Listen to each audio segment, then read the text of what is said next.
The evidence seems to indicate that you're watching Dolly Vision.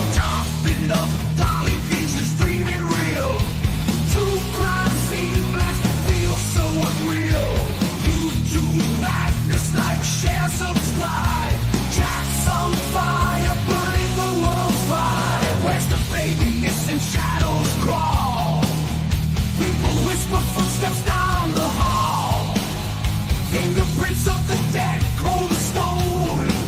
He's got the scoop, best around town known. Dolly Vision headlines, King the Beat. Truth unravels, crackling through the heat. Lost soul shouting, echoes in the night. Mark the truth while live on air light. Jumping up, Dolly Vision's dreaming real. True crime scene flash feels so unreal. YouTube madness like share, subscribe. Jack's on fire, burning the world's fire. Where's the baby? Missing shadows crawl. People whisper footsteps down the hall. Fingerprints of the dead, cold as stone. He's got the scoop, best around town known. Dolly Vision headlines, King the Beat. Truth unravels, crackling through the heat. Lost soul shouting, echoes in the night. Mark the truth while live on air light.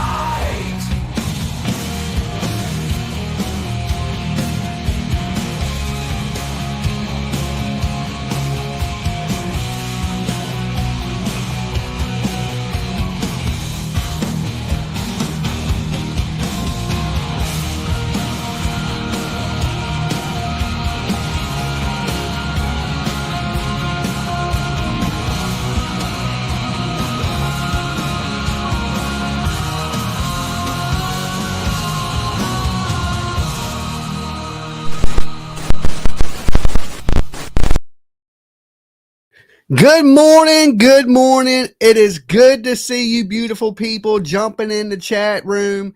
Order in the court now. Order in the court. Today is Georgia versus Chloe Driver, day 4, cult baby murder trial. Okay.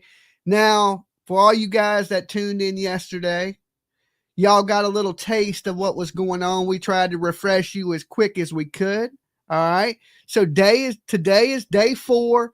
The state has already rested. But listen, before we get too far, don't forget, if you're just tuning in, leave your DNA on that like button. Okay. I see there's a lot of people late for court this morning. There ain't many of you here.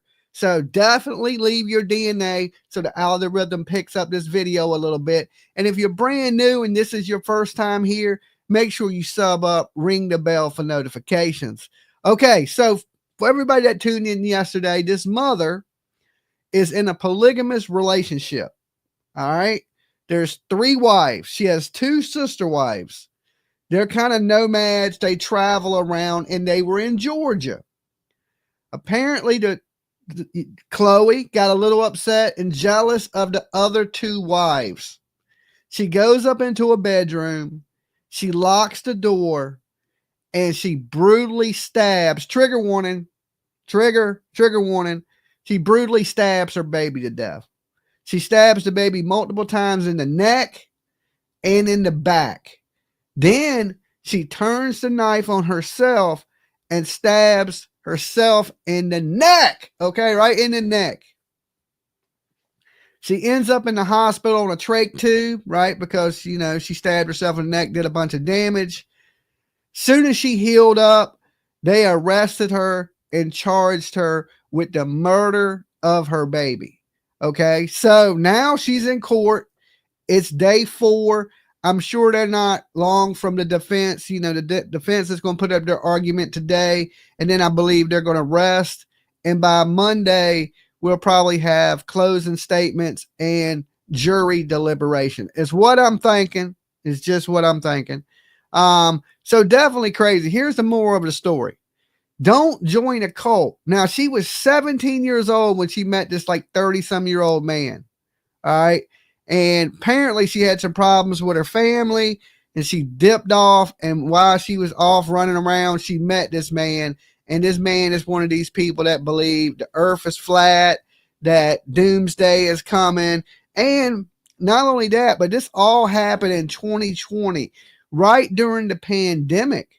All right. So these people were putting fake nonprofits together to defraud the U.S. government out of COVID stimulation money. Okay. Stimulus. Remember the stimulus checks?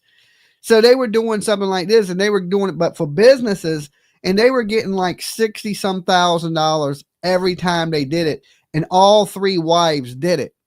So, you know, they had done swindled the government out of at least $160,000, $180,000.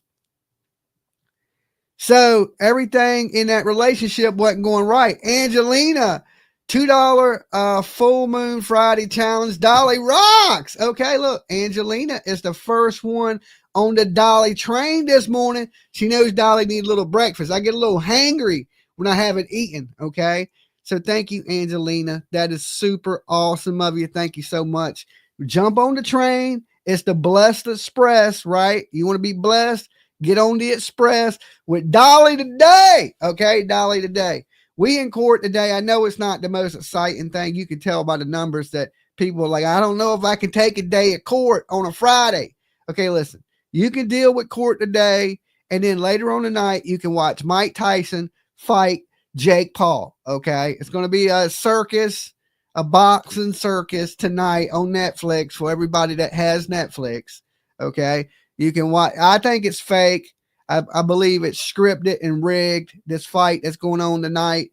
Mike Tyson is almost 60 years old fighting a 27-year-old man. And I know it's people are thinking, well, he's just a YouTuber. He's still 27 and this man's 60.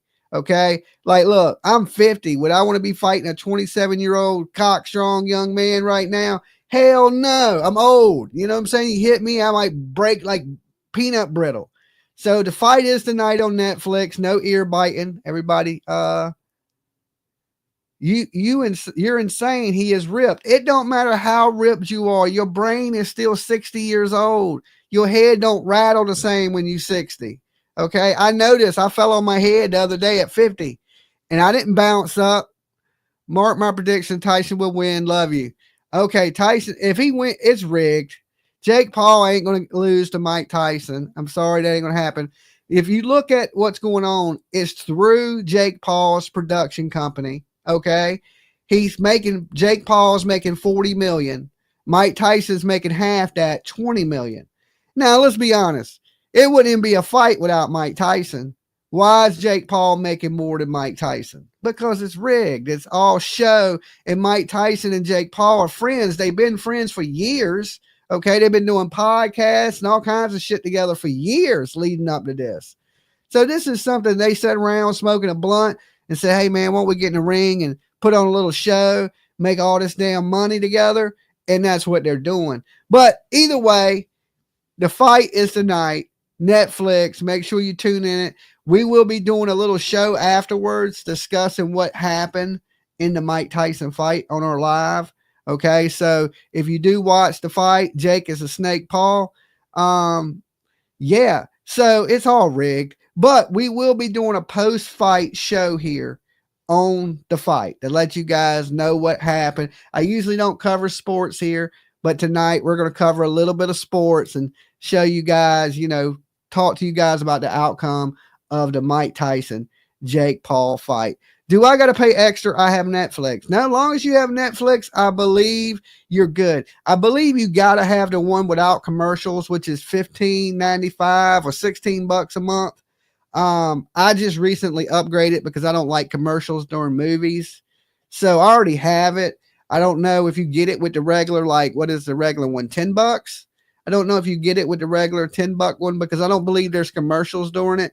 And like, if you watch a movie that don't have commercials or event that don't have commercials, you got to have the upgraded version of Netflix. Okay. I know that's a little off topic than the Georgia versus Chloe Driver Day 4 Colt baby murder trial, but I just wanted to fill you guys in because, we're pretty much a current event channel, and I am going to be bringing some videos to YouTube.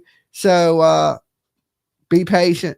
Be patient. I got some videos I'm going to be working on later today that are going to drop tonight on a few different things. I'm doing a video on Sebastian Rogers, Summer Wells, Michael Monkey Vaughn. We have an exclusive that's probably going to drop tomorrow night. All right. I can't tell y'all what that is, but it's something good.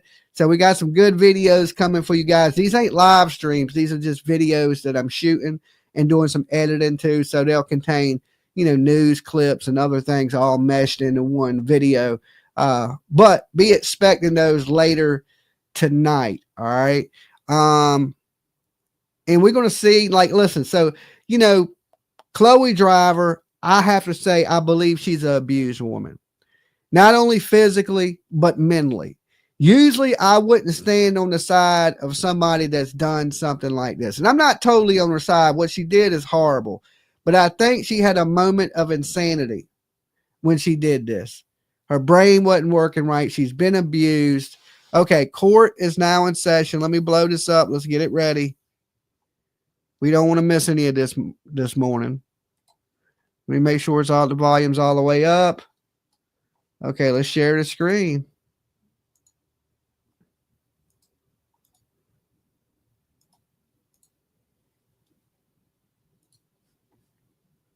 All right, bam, here we go. So thank you, Angelina, for jumping on the train, of course.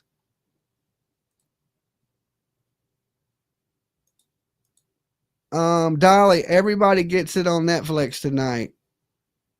Everybody gets it. Original gaming channel. I mean, Netflix is funny about what tier of Netflix you are, but I heard the same thing that everybody gets it. No excuse at Dolly Vision. Hey guys, let's get those likes up. Definitely. There's only 228 of y'all here this morning for court. Okay. I know this ain't a real big court case, but we're covering it anyway. All right. We all deal with things in life though, Jimmy. It's all about choices. She should have left. Yes, she should have. Right. But you got to remember, she didn't just try to take this baby's life. She tried to take her own life. And to do that, to stab yourself in the neck with a kitchen knife, you have to be somewhat insane. All right. Because no normal person in their right mind would stab themselves in the neck with a kitchen knife. Okay. I don't think I would do it. I wouldn't have the balls to do it. And I don't think any of you guys would do it. Right. So that means her thought process ain't like mine, and it's not like yours. So she was somewhere else in her mind, right? And I say she may have been a little insane. I say we get this lady some help. Some of the things she was searching, though, makes me think maybe she had thought about this a little prior to this, but I just don't. I think when she was searching all those things on the computer, she didn't know what to do. I agree, Dolly. And a mother just doesn't kill her own baby. Well, it depends if you're Leilani. That's it. I'm ordering me a new phone at Dolly. I can't even watch you without this thing completely crashing. She was young and brainwashed. See, Challenge Daily, I agree with what you're saying, that, she didn't know what to do. I mean, it's clear she was searching, trying to find a place to go. She was searching being alone with a baby. How to, can she love a man that's married to another woman? I think she had a lot of confusion going on in her head.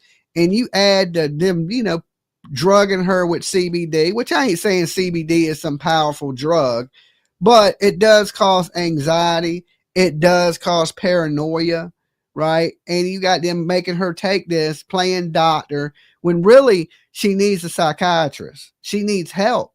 Right. Listen, your brain is important. If you don't take care of your brain, it's just like any other organ in your body. If you were having chest pains, you would go to a heart doctor. If you were having kidney pains, you would go to somebody that specializes in kidneys. If you have things going on with your brain, you need to go to a brain doctor. Okay. You need to go to a psychiatrist. You need to get some help and somebody to tell you and be like, well, there's other ways to go about this. And I believe in her mind, she didn't think she could escape or these people would come after her. You got to remember, these are doomsday type people. They believe the world's going to end, the government's corrupt, those types of things. And I just feel like this girl thought she was trapped. Okay, Sidekick is jumping on the train this morning, right, with the big $5 that says the train is boarding. Okay, I see some people are already late. I see some people today are already late. We're going to have to hit them with a fine. Where's my gavel? All right, I got my gavel now. So you come in late, you're getting a $5 fine, okay? And Dolly be slinging them out, okay? But Sidekick, thank you so much. Jump on the train. Dolly gotta eat, okay? Breakfast ain't cheap. Breakfast ain't cheap. So thank you so much for being here with me. So we're gonna see today. I think today's gonna be mostly the defense, making us sad, feeling sorry for the girl. And I already felt sorry for her in day one. Not that she ain't guilty as shit, right? We know she's guilty. We know she done it. We know what she done is horrible. It's right now is about understanding, was she sane at the time that she did this? Now, you can be insane for a minute or for one day and then the next day be okay. We got to remember, now she's on medication. She's competent enough to stand trial, right? But at the moment of her crime, was she? That's the important question, right? That's what they're trying to answer in the courtroom. Dolly, do you get upgrades? Upgrades in which way? What are you talking about? I'm Granny Master, same. They are my life. I don't feel sorry for her, no way. Lady for Justice, for the freedom of speech. Thank you, Dolly and PJ, right? Well, I do see there's some other channels out there now trying to raise for freedom of speech, but it's funny how they talk shit about me for doing it, raising for freedom of speech, right? But now there's other channels out there talking about, hey, we got a fund for freedom of speech. I told you guys, freedom is not free, right? Why wait till it's too late? And that's what they done. And now they're kind of, raising money, these other channels, when you should have started like Dolly did, right? And then you would have had a missile defense system being built. Y'all waited till late to stop the missiles from flying in. I can't feel bad for you, right? Especially when y'all talk shit about what other people do, these other channels out here. Why wait till it's too late, right? And then now they're building missile defense systems, right? You got to be ready. You got to be ready when that shit comes, and everybody knew it was coming, right? But nobody wanted to take it serious. And now you're doing the same thing. The same thing you talk shit about me doing, now y'all are doing it. Make that make sense on these YouTube, okay? That's why I don't mess with none of these YouTubers. They're quick to talk shit about you when you do something, but then all they do is copy what you do. All right. So be a leader, not a follower. And Dolly has always been a leader. All right. I guess freedom isn't free. You are absolutely right. There's people out here that, what it is lawyers ain't free. Okay. Lawyers ain't free. You got to pay them, and they want a pretty good penny just to represent you, right? Just to handle some BS. But here's the thing. If you come after me like that, I'm countersuing. I'm coming for my money back, my lawyer fees and my court fees. So nobody's messed with me. I've made that clear. Plus, I'm not in that jurisdiction. But if you come after me, when it's all said and done, I'm coming after my lawyer fees. That's it. I don't want no money from these people. None of that. I ain't got no beef with these people, no problem with these people. But if I spend a penny, you can believe I'm getting that penny back in the end. All right. That's why we set up the missile defense system, a month ago, right? A month ago, we said, okay, look, there's people out here, these YouTubers are suing other YouTubers, and, trash ass YouTube channels at that. Trash ass YouTube channels. So, and they're causing all this problem, causing people money, right? There's one thing you shouldn't be doing up here is you shouldn't be suing a fellow YouTuber because you got soft ass skin. Okay. There's a bunch of crybabies and they're just like, oh, sue you every time you say something they don't like. Okay. So if you got an extra couple bucks, definitely PJ post our missile defense fund. You got a couple extra bucks, throw it in that fund. You see now, freedom ain't free. You see all these other YouTubers are trying to raise money because they've been trying to shut them down of what they're saying. And it's just not right. I don't believe it helps bring any kids home. All right. How are we going to find the kids if we can't talk about them? If you can't talk about the subject, how are we going to bring these kids home? We ain't. Cases are going to go cold, you know. So we're going to continue to talk about missing kids here. That's why we're building our missile defense fund so that we don't get shut down. You come after us, we handle it. We let our lawyers handle it, and then we come back for our money. That's just it, you know. Basically, we're saving the receipt, and we want a refund. So all these people getting drugged into lawsuits, you know, y'all had a problem when Dolly was trying to defend himself, right? But now you're behind the curveball, right? Now you got court dates and you didn't raise the funds to cover it, right? And it's because people want to bring you this information, right? It ain't that they got to. It's just you guys want this certain information, right? Y'all are into these certain cases. You can see today there's cases that more people are into. Like there's only 278 people in the room. Usually there's almost 1,000 people in the room, right? If I was talking about a missing kids case that which majority of true crime is into, or a missing person, there'd be more people in the room, but not as many people care about, you know, Chloe Driver.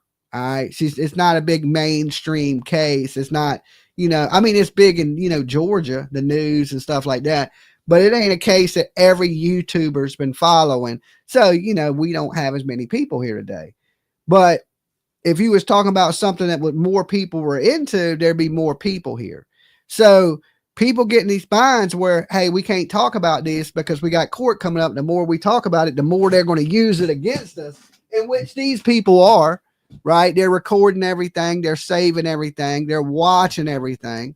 So, and these people that are in these jams right now, they're not going to stop. They're not going to stop being hateful. They're not going to stop talking about the case. And then when they go to court, they're going to look bad, and it's going to look like what they're saying is true when it is totally not.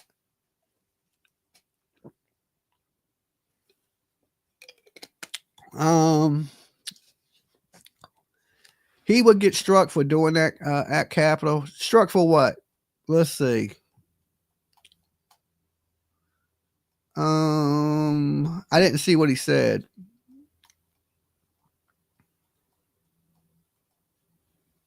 Okay, it don't matter. We're just a few minutes away from court starting. I didn't see YouTube getting sued either. I don't think they're suing YouTube. Listen, the best way to bring these kids home is to keep bringing awareness, right? If you got a lead, report, especially the kids in Tennessee, report it to 1-800-TBI fine. For YouTubers out here that are spreading misinformation that are not coming from legitimate places, shame on you. Okay, shame on you. And that's in any case, not just one particular case, but in any case. If you're out here spreading information that's not coming from a credible source, and you know me, I believe the best sources for information, and I'm going to go over this in my video today, is the police, the official police, FBI, right? The Center for Lost and Missing Exploited Children. If your information ain't coming from those places, how do we know it's true? Okay, that's all I'm saying. And this is for any missing kid out there. Any missing kid. You should be getting your information from a credible source. Not just anything. I mean, if YouTubers are going to take information from somewhere, they should take that information from somewhere valid.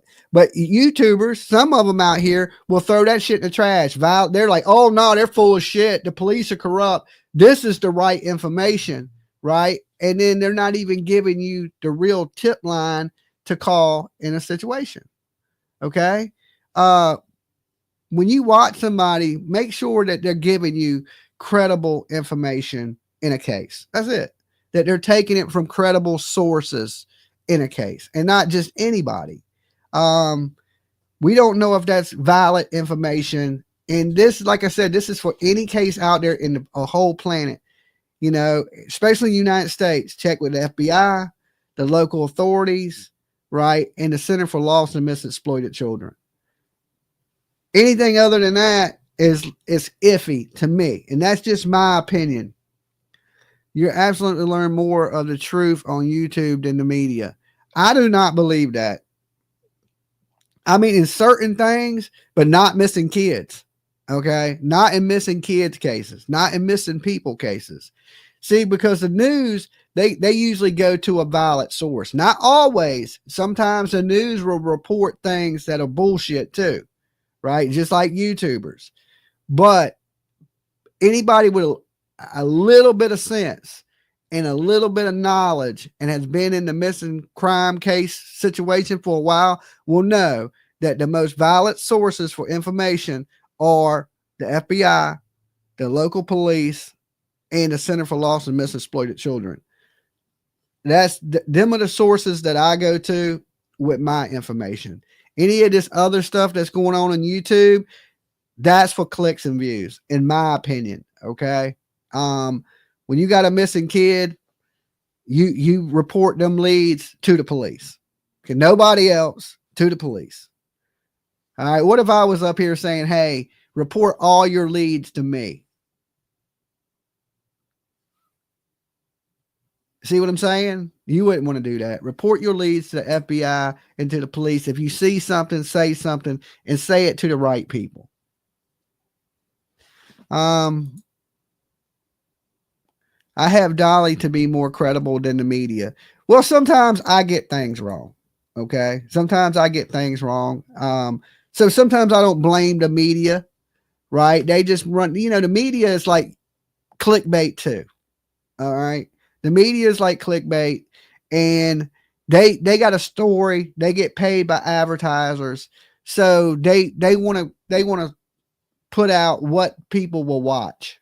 Okay, so there's sometimes they run stories that are not credible, and they run it like it's fact, and it's absolutely not. And that's a lot of mainstream media, a lot of local news and stuff like that. So I'm just, you know, suggesting on any case out there, if you're going to get information, get it from a reliable, credible source. That's it. It don't matter what case it is. Any case you can think of, you don't want to take your information from just anybody. Good morning, Dolly. Good morning, Linda. I agree, Dolly. You have to use common sense to be able to do your own research as well. Yes. And I feel a lot of these YouTubers out here are not using common sense. And some of them are doing it purposely, that know better. And you know they know better. And they're still doing it for clicks and views. Still doing it for clicks and views. You know, there's some trashy ass people out here. That is 100% certain. You got to pick your YouTubers wisely. All right. Oh my God. How many like ass kissing suck ups are out here?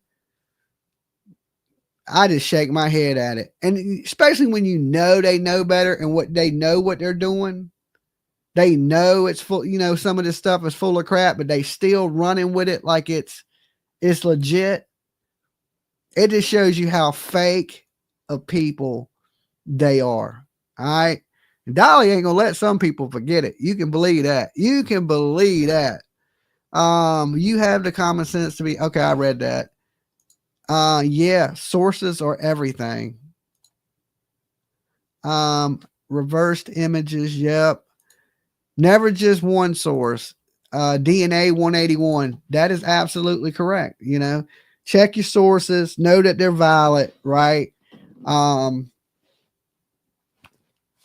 And like, I ain't saying one case. I'm talking about all cases, all criminal stuff, right? If you're getting information from just anywhere and you're jumping up here and you running with it, how good of a true crime YouTuber are you?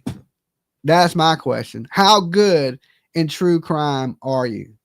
You look at the good channels, right? They're not running bullshit information for clicks and views. They ain't doing it. All right. So I can name a bunch of channels that are legitimate channels out here that don't do that type of stuff.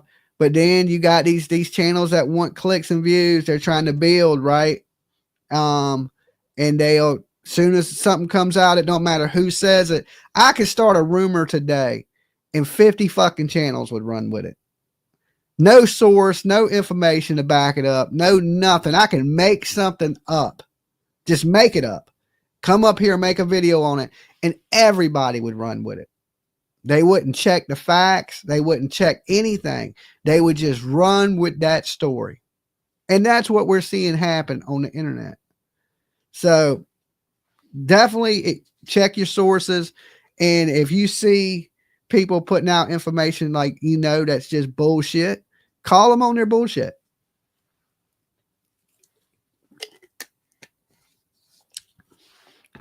I'm F you're in the bushes. Come out and hit the like and sub up if you haven't. This is a sad case. The baby girl was only 13 months old. Yes, 13 months.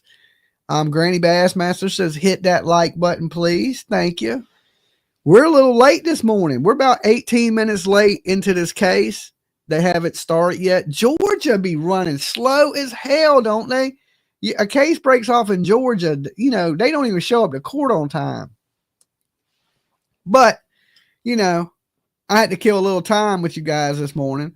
And what the more of my story and my video is going to be later today, it's going to be on checking your sources and what you can do to help these missing people. Okay.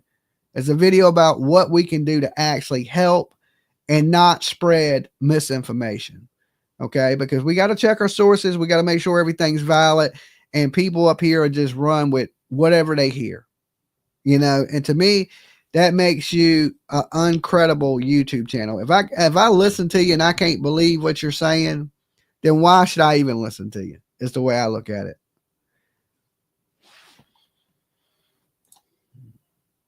They take a lot of breaks too, Granny Bassmaster says. Never had a chance. Right there, Dolly soap products. Boxes come. Oh, premium boxes come with a stock, and also just pack up a few items from my mom's. Okay. So you're saying the premium boxes come with a stocking in it, so they can put all the stuff in the premium box and a stocking if they want. Great info needed, Dolly. There you go. Hey, Cindy. Yeah, a lot of people come up here and look at YouTubers as legitimate news sources. But some people out here ain't acting like that, right? And there's a lot of people doing it. So to me, when I come into true crime, I want it to be true crime.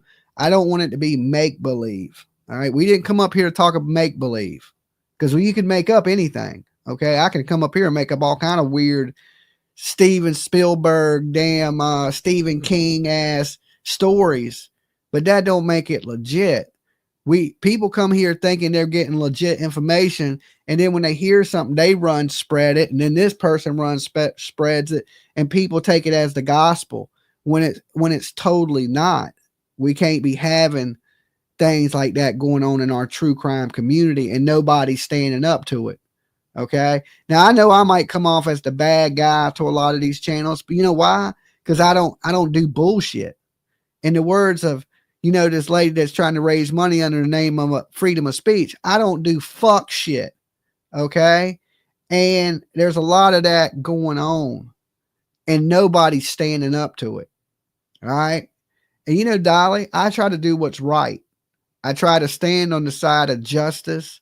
I try to stand on the right of freedom and decent moral values. I'm a human being, right? Some of these people just forget who the F they are. And some of them just don't care. Some people are in this shit just for money. Okay. Just for money.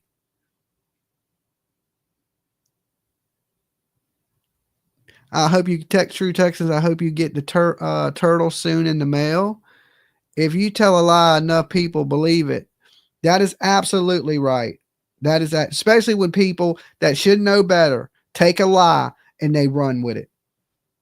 Right? They run with it. They don't care it's a lie. They know it's a lie, but they know, hey, I can spark up this live stream right now, tell this lie, and 1,000 people are going to watch me live. People are going to give me super chats. They're going to do all this stuff, right?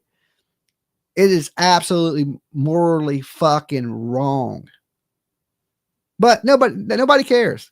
Nobody gives a damn, right? And then you got all these little channels that are doing the exact same thing. All right. You don't see none of the bigger channels doing it. You ever seen Plunder do it? Have you ever seen Plunder do it? You ever seen Grizzly's True Crime do it? Right? Legitimate channels. You ever seen any of these legitimate channels do anything like you're seeing? No, you don't. You don't see it. You know why? Because they check their sources, right? They don't come out and just put out anything. They care if Dolly is doing it. Yeah, they care if listen, people are going to hate on anything I do, right? And then they're going to go do the exact same thing and worse. Okay. That's just the way the internet is. It's like, there's so many fake people that are not real with you guys that won't come up here and just be a real person, tell you the truth. None of that. They just don't have it in them, right? All they know is to lie and to cover their lies with more fucking lies. They won't own up to anything. They won't take responsibility for anything. It's like, and these are grown ass people. I could see if it was young kids, in true crime, and it was happening this way. But it ain't. This is old grown motherfuckers that should know better, right? They should know better, and they do. And they just don't care because of their fucking greed. It blows my mind. PJ, they take Dolly's sarcasm as fact instead of humor. It's unreal. Yes, it matters, definitely. So, take a lot of this stuff you see on YouTube as entertainment. At least Dolly tells you it's for entertainment. Hey, this is for entertainment purposes only. A lot of these people don't let you know, hey, this is entertainment. I'm up here just saying whatever I want to say to get people to watch. And they know it, right? And once you do stuff like this, there's no coming back from it. There ain't.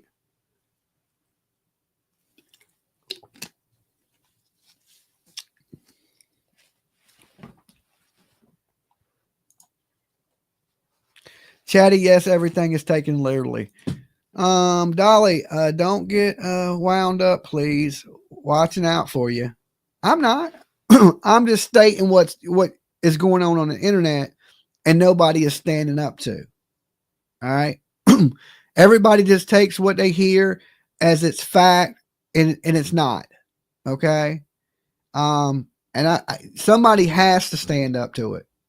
Somebody has to say something about what these other creators are doing. I don't give a damn if none of them like me. They can all hate my guts. But one thing I ain't going to be is fake to my people. All right. They can be fake all they want.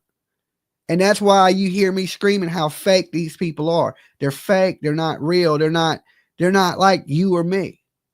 They're just not. We're not even in the same ball. Why do you think I don't try to kiss their ass or be friends with them? I could easily just kiss their ass and suck up to them and say the same type of shits they do. But I don't. Can't do it. Won't do it. Because I'm a real dude. And at the end of the night, I got to lay my head on a pillow and go to sleep. Right? When you're just doing that much stuff that's wrong and dirty, it's not good. All right, let's see if we got audio yet. Here we go. The state has rested, and so the defense may call its first witness. We'll call Dr. McClendon Garrett.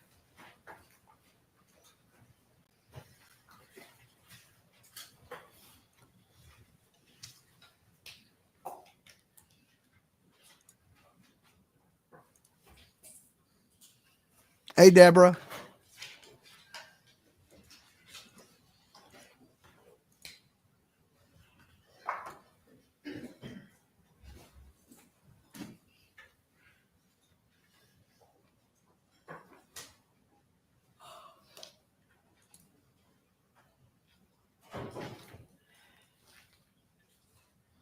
Hey, Stacy.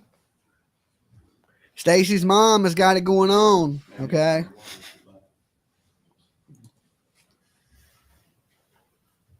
What's up, True Crime Cars and Guitars?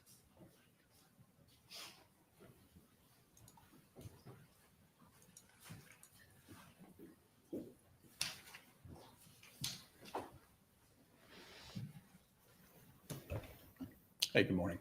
Can you raise your right hand? You solemnly swear or affirm the testimony you're about to give in the proceedings now before the court to be the truth, the whole truth, and nothing but the truth, so help you God? I do. State your name, please, ma'am. McClendon Garrett. All That's right. McClendonGarrett. All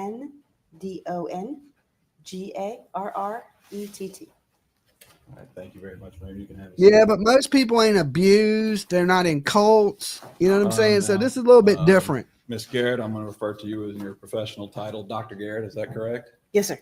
And can you please explain to the jury how you're currently employed? I work for the Georgia Department of Behavioral Health and Developmental Disabilities. And what do you do for, well, tell the jury a little bit about what the Department of Behavioral Health and Disabilities is. So it's an overall department in Georgia. Oh, Oh, sorry about I that. have the sound was not on. sorry. It is the department in Georgia that oversees mental health services. It covers a variety of things like outpatient services, hospitals, and also the part that I'm involved in is forensic services. So my job is to go in and do court-ordered mental health evaluations. And those court-ordered mental health evaluations, are those typically for defendants that are facing criminal charges of the jury? They are all system? for defendants who are facing criminal charges. Typically, how long have you worked at DBHDD? For about 8 years. And was that your first job out of school It was. in psychology? I guess I should be specific. Yes, it was my first psychological job. Okay, we'll get to that in a few minutes. And what did you do, or what have you also done while you've been working with DBHDD? I have a private practice on the side, but I can't do any state court or superior court cases in Georgia for conflict of interest, so I do federal cases. Okay, and those federal cases that you handle, are those similar to the ones you handle with your work as DBHDD? Typically, they're a little different. In those cases, I'm usually doing mitigation evaluations. That's looking at what kind of psychological factors were involved in the person's background that may have influenced their behaviors. So it's not about whether they were competent or whether they were insane, but whether there's any psychological factors that should be considered at sentencing. Okay, so not specific responsibility evaluations or competency evaluations as you conduct. Not as frequently. Okay, but have you had a chance to do some of those I've in done the some federal system? competency evaluations, but I haven't done any criminal responsibility evaluations in federal court. Okay, and do you have any other work that you do in the field of psychology? Not at this time. Okay, all right. I did do police fitness for duty type evaluations, Okay, you did do that previously, but not doing that. but I'm not doing it anymore. Okay. Yeah, you're Tell us a right, little bit Jug. about your educational. A lot of people do I claim to got be my undergraduate insane. degree in psychology from Duke back in 1998. Then I went to law school at the University of Arizona.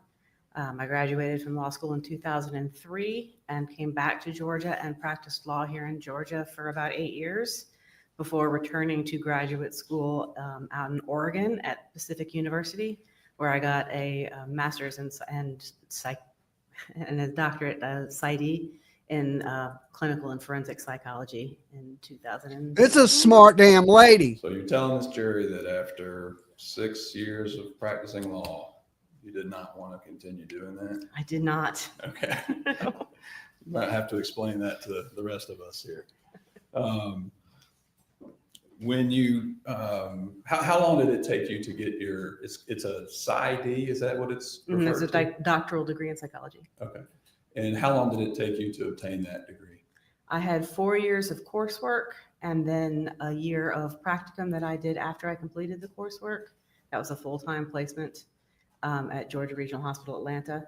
And then I went and did a full year of internship. This lady knows specialized in her shit. forensics at a hospital in Maryland called Springfield Hospital Center. After I completed that, I was able to get my degree, and then I spent another year there doing a postdoctoral degree education, also specifically in forensics. So I spent 2 years total at Springfield Hospital Center. Okay. And is that similar to a medical doctor that works in the emergency room that has residencies and things like that? So it's mandatory. The internship is mandatory for the degree. The postdoc is not mandatory, but it's recommended, especially if you want to go into a specialty area like forensics. And you did that because that's what you wanted to do, is that right? That's correct. Okay. Do you have any current license or certifications that you hold as a psychologist? I'm licensed to practice psychology in the state of Georgia. Okay. And that Hey, covers both PJ, clinical, order me some breakfast from Metro. settings and forensic It's settings? a general license. Yeah. Okay. And how long? She have you looks had like that? Leilani. It's 2017. And do you have any annual requirements to retain your license, testing, or? We don't have any testing requirements. We do have annual requirements. Well, actually, it's every other year. We have to have 40 hours of continuing education. So that's done through conferences, webinars, consultation meetings, things like that. Okay. And you are up to date on all of your annual training? Please and thank just you, renewed in December. says KP. Well, it's renewed in December, but I've already done it. Okay. Can you explain to the jury what psychology is? Psychology generally is just sort of the study of the mind. And what type of, is there any type of diagnostic testing that you do when you are evaluating an individual? There's a variety of different diagnostics that people can do. It really depends on the specific situation. So if you have a more specific question, I would answer that. So I was going to ask you a little about the difference between clinical psychology and forensic psychology. So what do you do in a clinical psychological setting? In a clinical psychological setting, you would at a minimum have a clinical interview, which is where you gather information about the person's background, what kinds of things have happened to them, what kinds of things they've done, their education, and their symptom presentation if they have any symptoms. If there are specific symptoms you're concerned about or specific things they're worried about, like some people want to get an assessment of their cognitive function or some people want to get a diagnosis. So then there are specific tests that can be used for each of those different kinds of questions. And you tailor what tests you're using based on what their concern is, what the referral question is. And how does that compare or contrast to the area of forensic psychology? In that way, it's pretty Okay, similar. thank you, Still are PJ. tailoring everything to what the specific referral question is. The biggest difference are sort of in Dolly gotta eat. relational issues. If you're a clinical psychologist, you're there for that person. You're trying to help that person. You're trying to be their support. And so you have a different view. They're your client. You believe what they say. You Hello. don't have any real reason to question what they're telling you because they're coming to you for help. In a forensic category, they're not your client. The person that you're interviewing is not your client. Usually the person is an attorney or a judge or somebody else other than the person who is speaking to you. And because they have court cases typically or things like that they have to deal with, you have to be more mindful of the fact that they may have an agenda. So you're not taking everything that they say as gospel. You know, it's just accept the things that you say. You do a lot more on the lines of looking at records and looking at other things to try and What I just see said, basically, what don't they say take is stuff as consistent with gospel. what has been Check, seen by do other fact people. checking. Is it fair to say that a clinical psychologist is more in the lines of a therapist? Someone Yes. that helps someone through their specific diagnosis? Yes, that's correct. And as a forensic psychologist, you are taking the role more as an objective observer, considering not only what that person tells you, correct? Mickey D's But will what kill you. also you might look at as other collateral sources and do evaluating it. the circumstances of what happened. That's correct. And we don't do any therapy at all. It would be unfair to the person you're interviewing to pretend like you're a therapist. So we make it very clear up front, we're not your therapist, we're independent. because if they start believing that you're their therapist, they will interact with you in a different way. And they may come to believe that you're on their side and tell you things that they wouldn't otherwise tell you. And They that's come out of not a chicken's fair. butt. So our job is to be independent and neutral and just reach the best conclusion we can. And ma'am, are you a member of any professional organizations in your area of psychology? The sort of standard ones, the American Psychological Association and the Georgia Psychological Association. Okay. And what about any articles or studies? Have you been involved in publishing anything in these areas? Not really. I'm more of a hands-on practitioner than a researcher. I The have crazy done some tea presentations drinkers. on Yep. violence, risk, and aggression, and on grooming behaviors. When I talk about grooming, You're welcome, we did Misty. a presentation on how people will,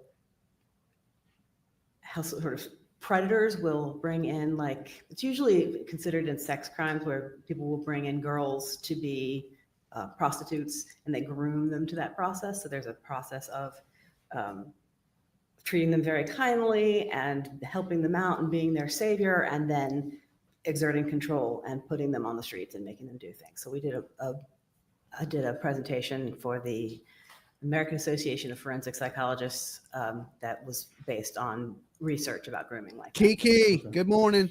And See, I mean, how the about grooming testifying in and the court? I assume brainwashing you is testified in real. court before, is that right? I have. How many times do you believe you've testified? Not many. Maybe 50. Okay. Do you have any recollection of the number of times you've testified either for the state or for the defense in a case? It would be roughly 50-50. Okay. And each of those times that you have testified, have you been tendered as an expert in the field of either clinical psychology or forensic psychology? I have. Okay. Judge, at this time, I'm going to move to tender Dr. Garrett as an expert in the areas of forensic psychology, clinical psychology specifically, and I guess specifically on conducting and completing competency and criminal responsibility evaluations. All right. So you talked a little bit about a forensic psychology, the difference between clinical and forensic psychology generally. What are the specific steps that you go through when you generally conduct a forensic psychological examination like the ones you would have conducted here? So I will go and meet the person wherever they are, in the detention center or a hospital or their attorney's office, wherever, and conduct a clinical interview. Spend a lot of time speaking to them about their background, about their mental health symptoms, and about how they're doing at the time of the evaluation. So you're trying to get sort of a full picture of the person from, I mean, we start out with where were you born, all the way up to how are you doing today? And then depending on what the referral question is, there would be other sections. So if I were doing a competency evaluation, I would then ask them questions about their understanding of what happens in court, their ability to describe their case, their ability to think clearly about what their legal options are, and their ability to communicate that information to their attorney. When you, I guess let me take you one step back before you go see them. You receive some sort of document or referral for this process, I assume? We get a court order and a referral and hopefully at least a police report, indictments, warrants, things like that. Do you recall in this case who you received the referral from? I believe the referral came from the state's attorney's office. Okay, do you remember if it was from Ms. Gropper herself? I believe the so. District attorney, assistant district attorney, okay. Do you recall when you received that in this case? It was in 2022.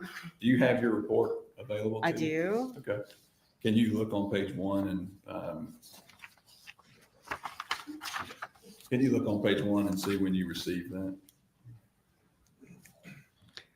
Leo, I can tell you. even with when mental the health, order doesn't give was you a written, free but that's pass not when to I get it. unalive. Sure. It No goes through a matter whole what. process. If you're But the insane order was dated September and you don't know 30th, right from 2021. wrong, that's And the then you only received time. it, or your office, I guess. Our offices DBHDD received them in received it. May of 2022. Okay, and I assume there's a process through DBHDD when they get it, and then they assign it to, They send it to a Psychologist. region, and then the region assigns it to a psychologist. okay.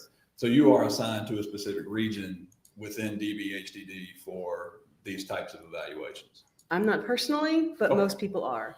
I work for the state office, which means I'm a floater. They send me where they need evaluators. Okay. So I was working up here in this area for a while. Now I'm over in the east. I move around. I'm all over the state. Okay, all right.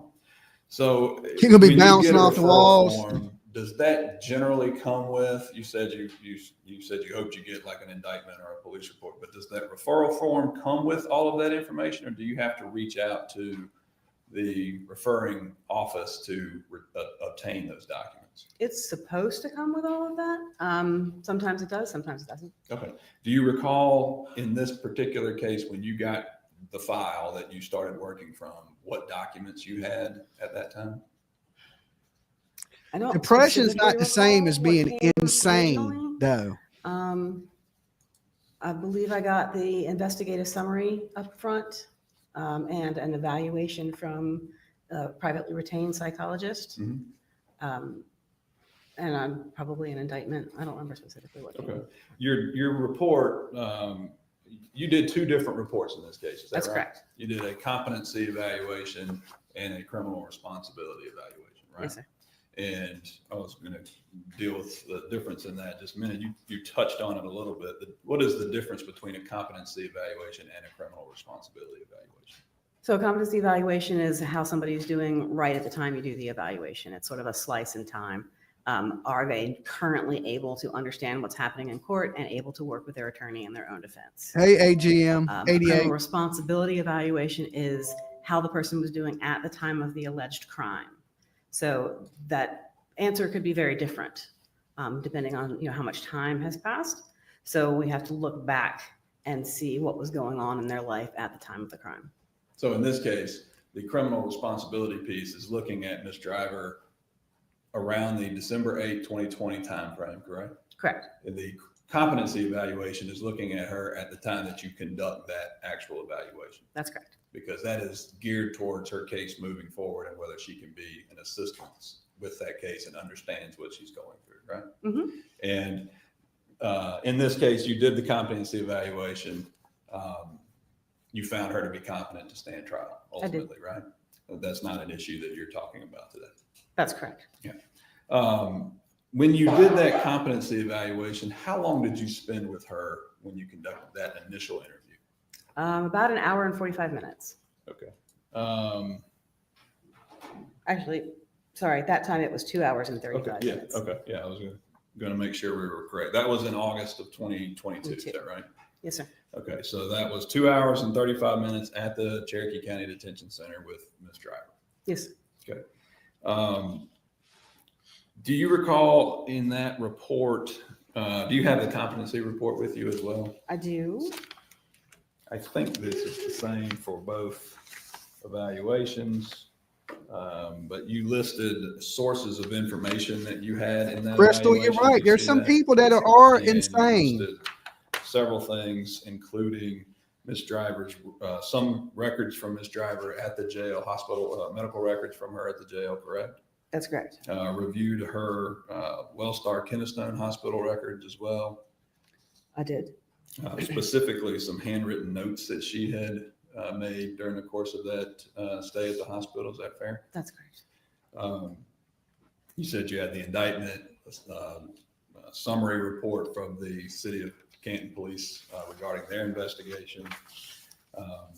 And you had a evaluation. It depends, Hummingbird. Not in all cases, but in some rare instances, is that right? there is moments of And insanity. you had the opportunity, I presume, to review all of those things before you went and saw Ms. Driver? Some things I reviewed before and some things I reviewed after. Okay. Like to get her jail records, I had to get her to sign a release of information. So I got that information after. Okay. Okay. So when you went and met with her in August, she signed a release form for you to obtain the records from the jail. That's correct. And you reviewed those after your evaluation. But Okay. before I wrote They them. always Yes, L8. absolutely. Did you ever reach out to myself or Ms. Trethaway to obtain any additional information that you would need for your evaluation of Ms. Driver on either incident? I don't recall reaching out to counsel. Um,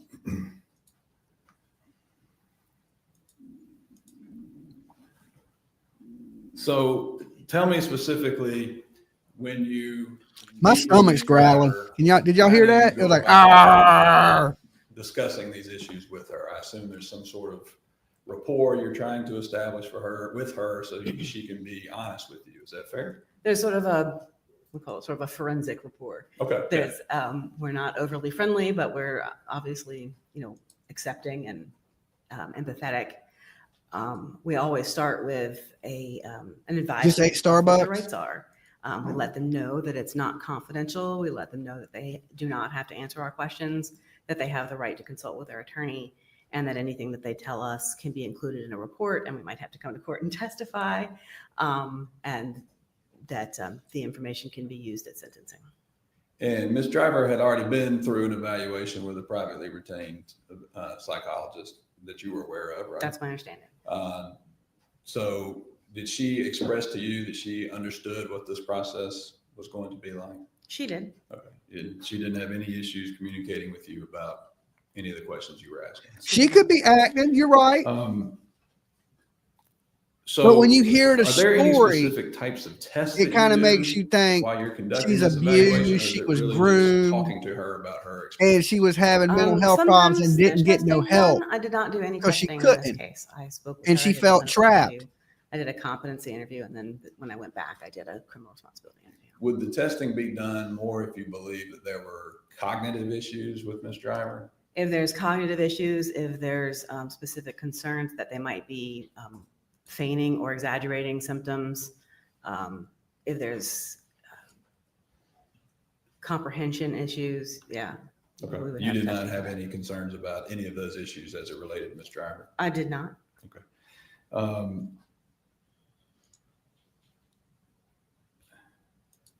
So when you talked They to were her, kind of holding her there. She tried to escape What one was time, the- and they beat her. do you The guy recall what punched the her in the first eye, gave her a black eye, and they set drug her of back to the topics were house. about this So particular they case were keeping her with Ms. there, Driver? honey dip. About the case or about just in first topics covered in the interview? Your interview. Background information. Okay. And what did you learn about Ms. Driver's background? I learned that she has sort of an unstable early childhood, that her family moved around and she felt like they were kind of cold, but that she also left the family several times. She left and moved in with boys. She even left the state and moved in with a boy.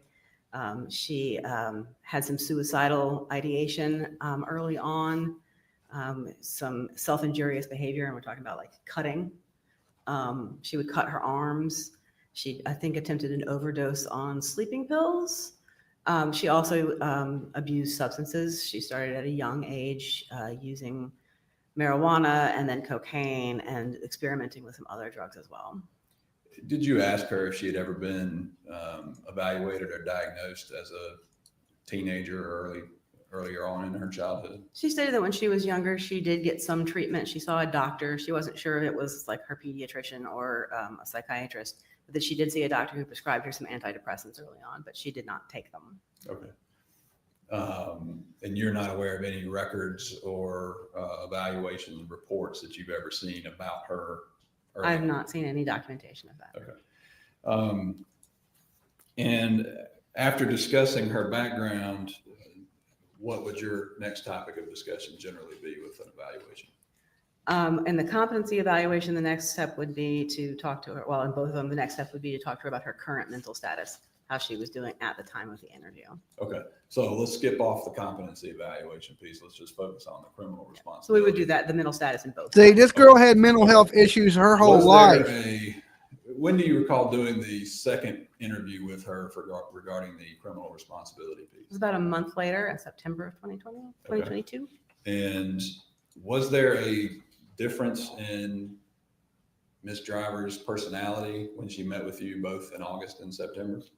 In August, she was upbeat. She described herself as being excited. She talked about not really sleeping and having a lot of projects she was working on in the jail. She said she was annoying her roommates by singing and dancing and doing gymnastics. So she was really very upbeat the first time I spoke to her. When I returned a month later, she was She showed signs that she had been crying before she came into the meeting. She was disheveled. Her hair wasn't done. Her jail clothing was disheveled, and she expressed sadness and feelings of worthlessness and hopelessness. Are those symptoms or those signs of things that you saw from her just in her personality to you? Are they things that you would pick up on in the nature of your evaluation of her?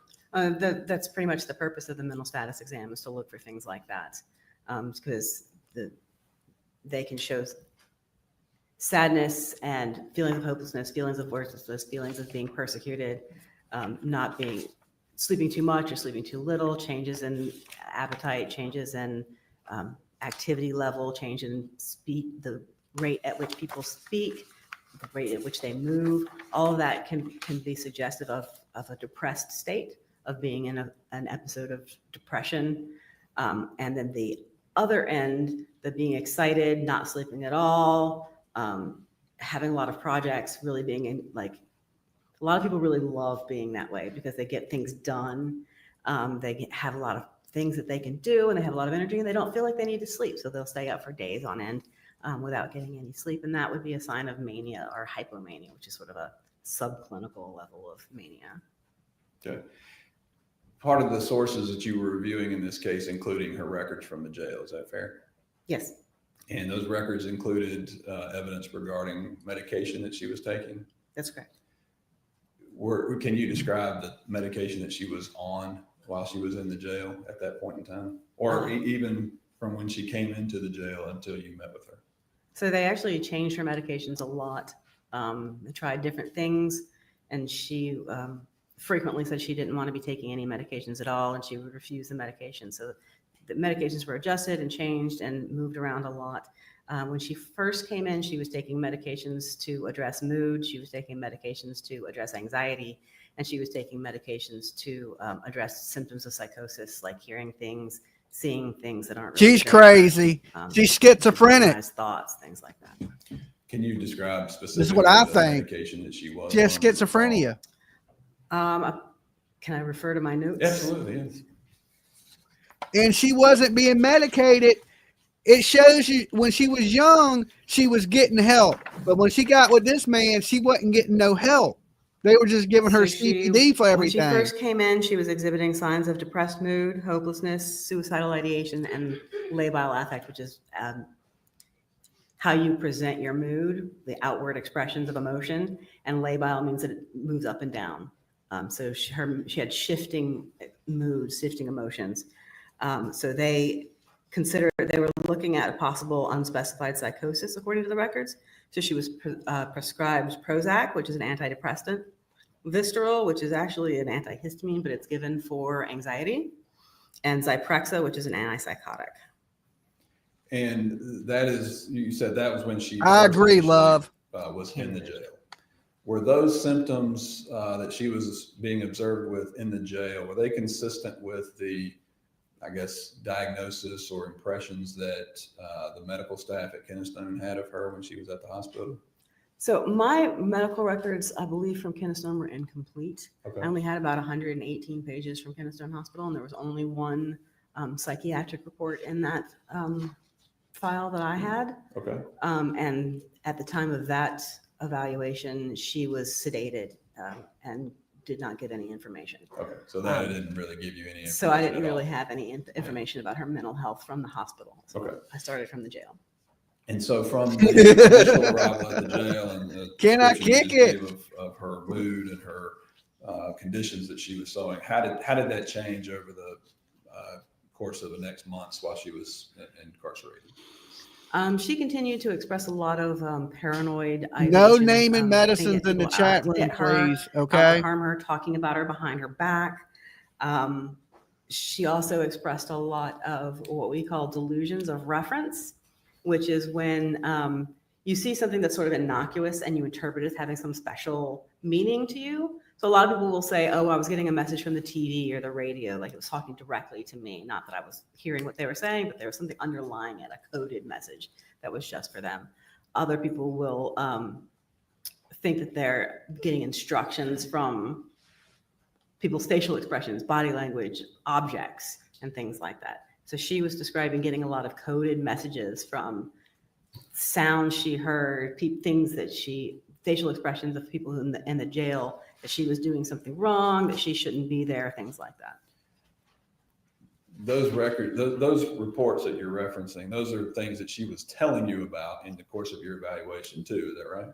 Those are things she told to the jail staff, that the jail staff documented in their records, and she also told me very similar things. Okay.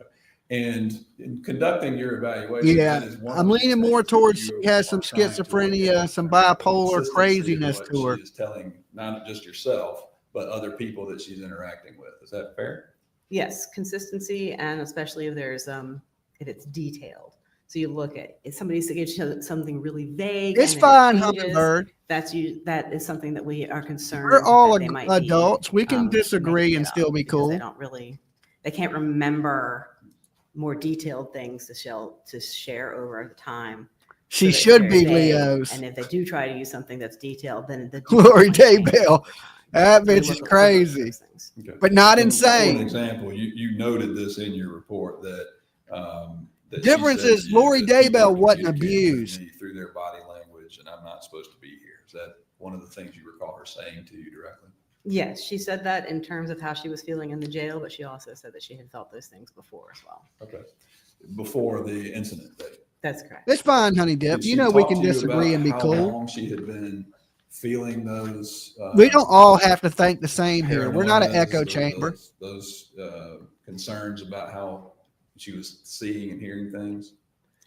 She told me that that actually started a long time ago when she was a teenager, and that she was feeling sort of a more Yes, you can name Dr. generalized Pepper. paranoia.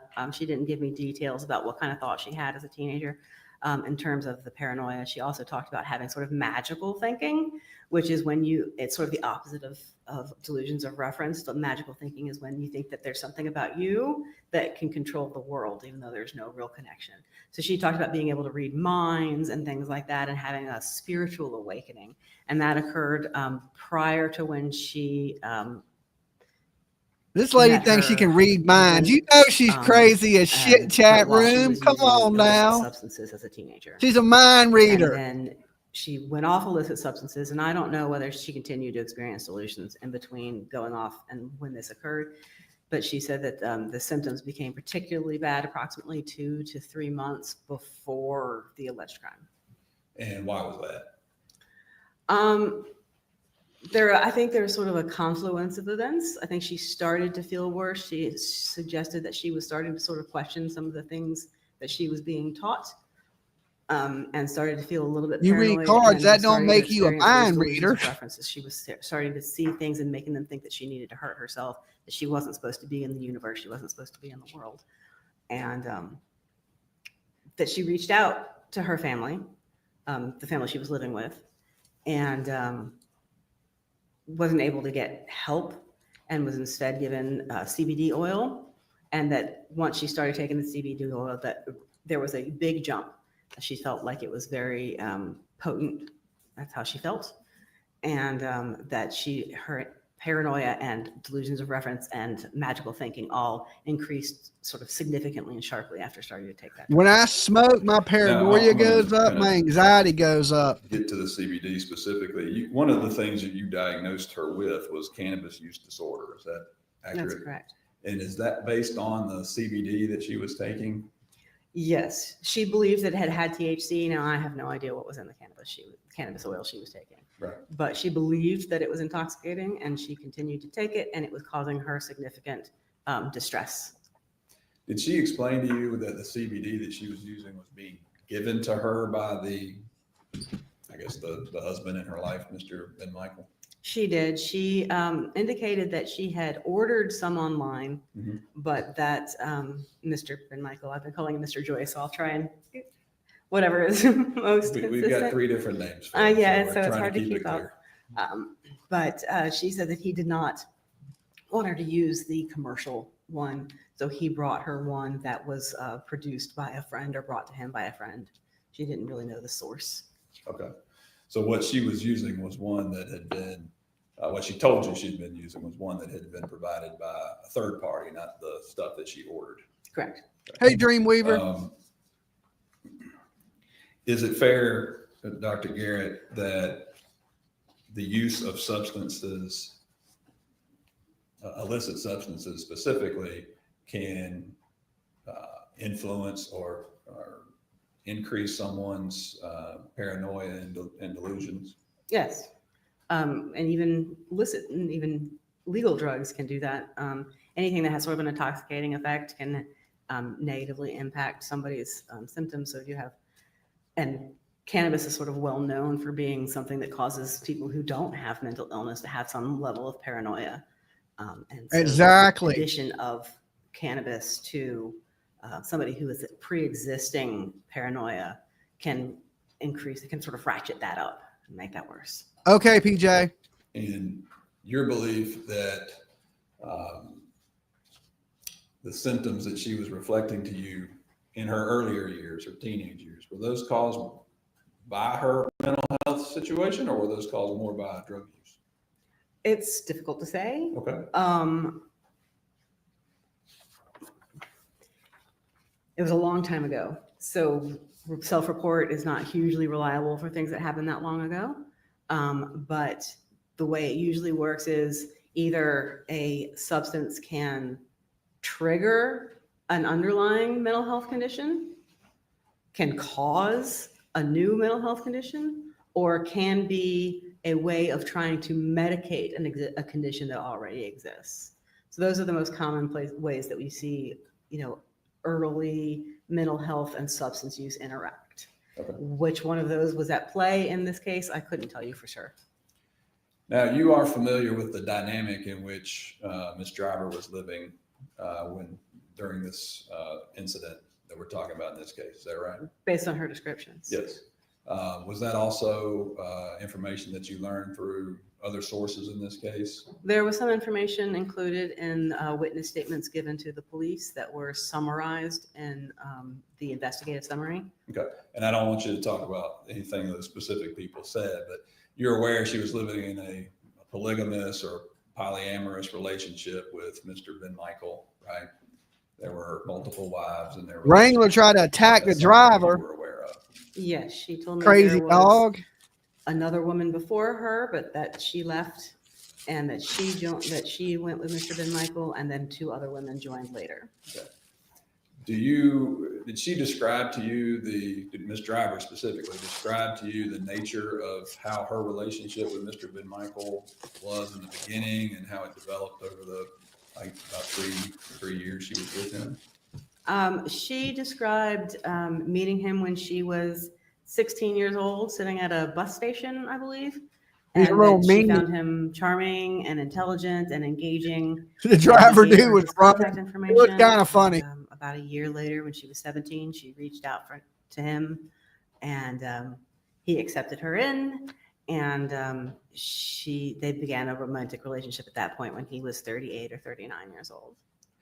Does the age discrepancy between Mr. Ben Michael and Ms. Driver at that time, did that cause you concern, or did that play into your consideration of her evaluation?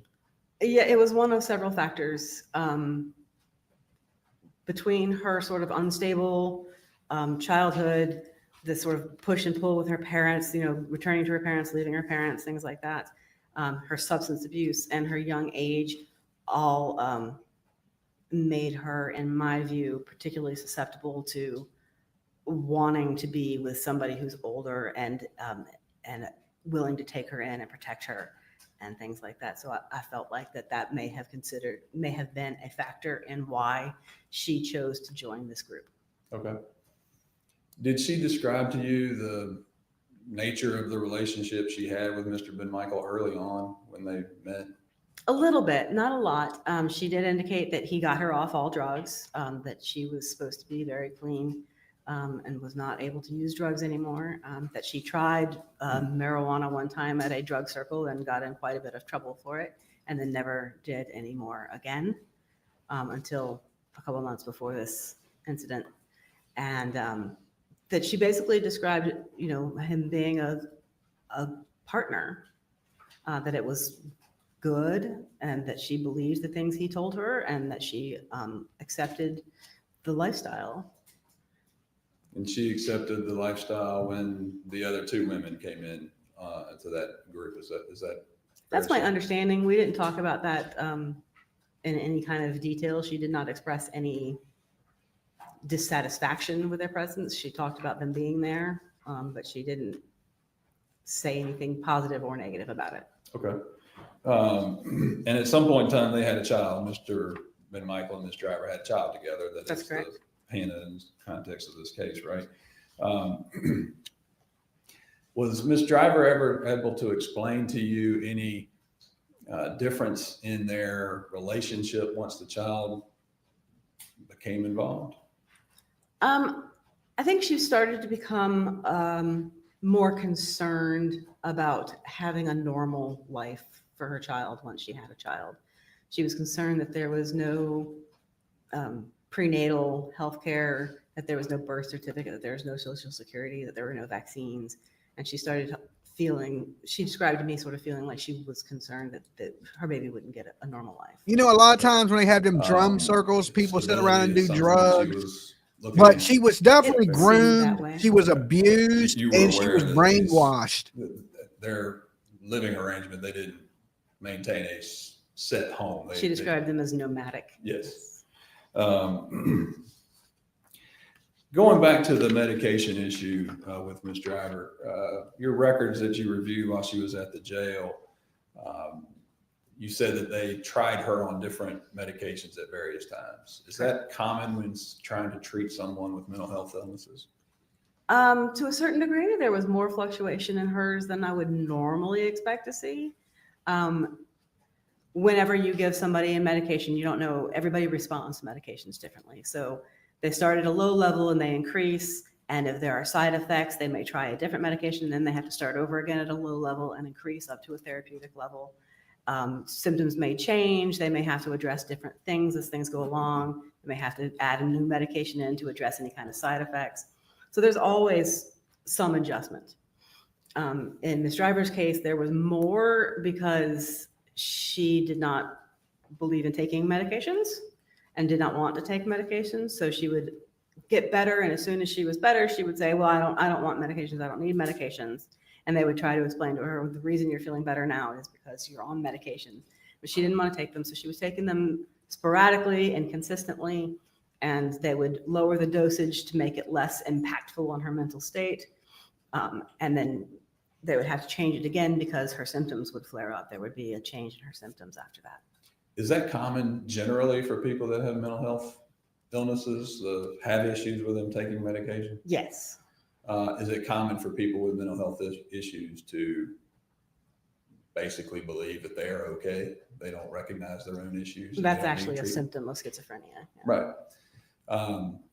And I guess more particularly so in a case for Ms. Driver, excuse me, who had a lifestyle leading up to this circumstance of not wanting to take pharmaceutical medication at all, right?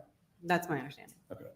And further than that, someone that is not taking medication consistently and refusing to cooperate with that treatment plan, that can further,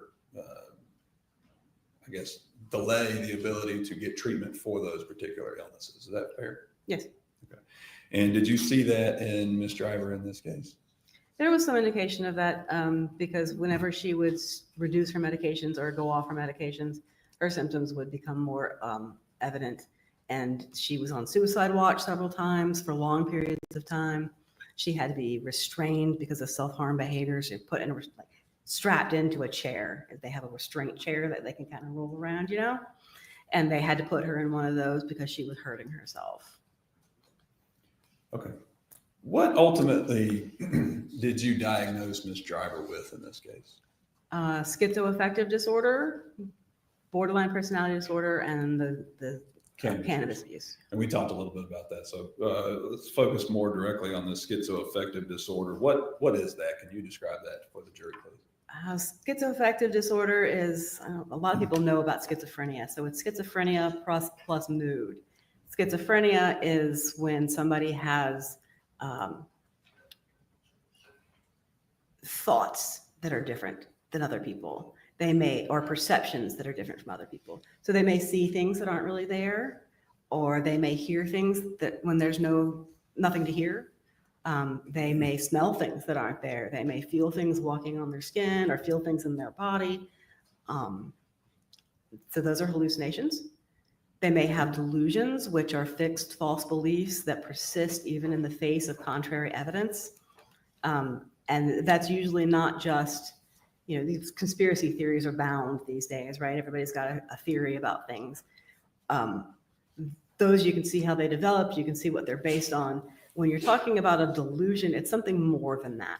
It's when there's really no other explanation for their belief other than that they have a mental illness. So a lot of times it takes people are out to get me, people are out to harm me, or I have special powers. I can fly, I can see things, I'm smarter than everybody else. I spoke to one gentleman who was positive that he was the president of Mars.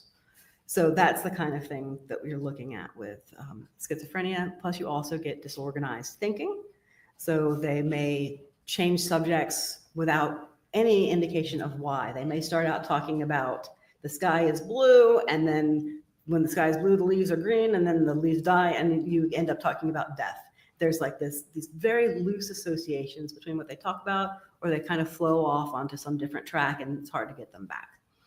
So that's sort of the disorganized thinking portion of schizophrenia. So when it's schizoaffective disorder, you've got the hallucinations, delusions, and thought disorder, plus problems with your mood, depression, mania, and sometimes both. Sometimes they go back and forth. Sometimes She was definitely cray. cray. And what about the borderline personality disorder? How does that play in? Borderline personality disorder is sort of a lifetime thing. It's characterological. Oftentimes it's triggered by some sort of trauma or some sort of feeling of abandonment in early childhood, but it's a pattern of behavior that starts in adolescence and continues throughout their life, whether in school, at work, at home. It's a consistent part of who they are. And it involves things like unstable relationships. So like Ms. Driver talked about having sort of a push and pull with her parents. She'd go back to her parents, she'd leave her parents, she'd go back to her parents, leave her parents. That is sort of indicative of an unstable relationship. It's also an unstable sense of self. So you might one minute think, oh no, I'm a good person. I'm a great person. I do good things. And the next minute you might think, I am horrible. I'm a terrible person. And they hold all of this sort of at the same time. So it's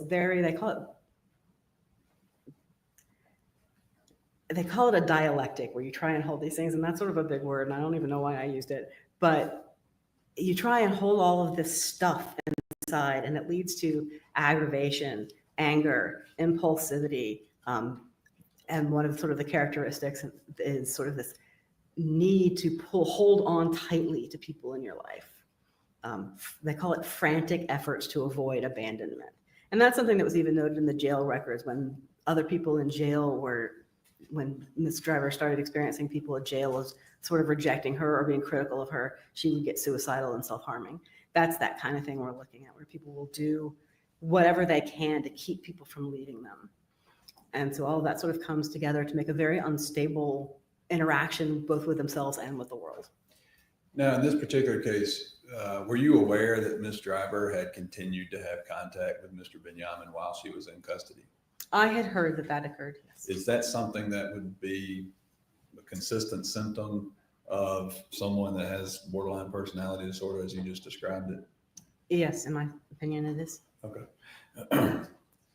Would that be more particularly heightened in a situation like this, where she viewed him as the leader of this group, this cult type of religious foundational group? That plus just sort of the general stress that was in her life, all of those can increase that kind of thing. Okay. Now, these diagnoses that you made, they are based on actual psychological findings through medical journals. Is that accurate? There's a criteria that has been set out in the Diagnostic Statistic Manual that lays out all of the well researched and defined different kinds of disorders and what their specific criteria is to meet those. And what are we up to now on the DSM-5? The DSM-5 TR, the text revision. Okay. So it's right after 5. All right. And those, I presume as a clinician or even as a forensic psychologist, you interview someone, you make notes of everything you see, and you go back to the DSM guidelines. Thank you, to True review, Crime, make sure Cars, and the Guitars. Thank you so person fits much. a particular diagnosis. Is that fair? Yeah, there's sort of an interplay. You go and you know, we study the book, right? So we know generally what we can sort of, we'll get triggered when somebody says something or does something. We'll go, okay, that reminds me of XYZ. So then you would ask them more questions because you want to see if it meets. And then you take everything back and yes, you pull up the diagnostic criteria and you walk through, does she meet? Because there's like a whole list of criteria and they have to meet some of them, but not all of them because nobody is the same. Everybody is different. And so you look at all of them and you see where do we have signs that she meets that criteria and where is that supported by other sources as well. Now you have talked a little bit throughout your testimony about confirming that someone isn't making it up. Yes. I think in the medical parlance, they call it malingering. Yeah, there's a couple different ways. Malingering is one. That's an intentional fabrication of symptoms or an intentional exaggeration of symptoms, specifically for the purpose of secondary gain. But we also have to be aware that not everybody's, secondary gain is hard to prove and hard to demonstrate. So you're also looking for just, are they exaggerating for whatever reason? Because it's their personality to exaggerate. Are they exaggerating everything? So just because somebody is malingering or feigning or exaggerating one thing doesn't mean they don't have a mental illness. Doesn't mean they aren't being honest about other things. So you really have to parse all of that out. And you took steps in your evaluation to determine if you believed that she was either faking it or malingering or anything that would. I didn't do any testing, but I did pay attention to that. That was something that I seriously considered. Does that go back to the idea of her consistency with the statements she was giving you in both of your interviews you conducted? Yes. Is it also fair to say that you were able to evaluate that based on not only what she told you, but what she had told Dr. Ballard in the reports that she conducted? I didn't look too carefully at what she told Dr. Ballard, so I couldn't testify about what she told Dr. Ballard, generally speaking, my recollection was that it was very consistent. Okay. And it was consistent with what was in the reports from the jail.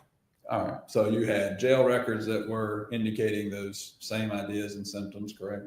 Correct. You had at least a report from Dr. Ballard, which drew similar conclusions that you looked at and reviewed, right? Yes. And you obviously had your own evaluations that you conducted of her over 2 different periods of time.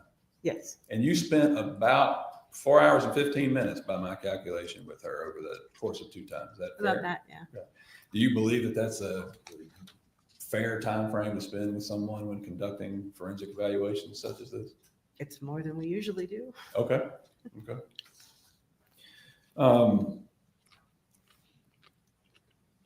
Can you explain, you talked about it a little bit, can you explain the delusional compulsions and what delusions are specifically? So I talked about delusions a little bit already, but they are a fixed false belief that it's held even if you have evidence to the contrary, and is so unusual that it couldn't be justified. It couldn't be explained by any other reason other than there's something wrong with the way the person's thinking. A delusional compulsion is when a person, if their delusion had been real, then it would have justified their conduct. Can you give us an example of a delusion generally that you see frequently in your line of work?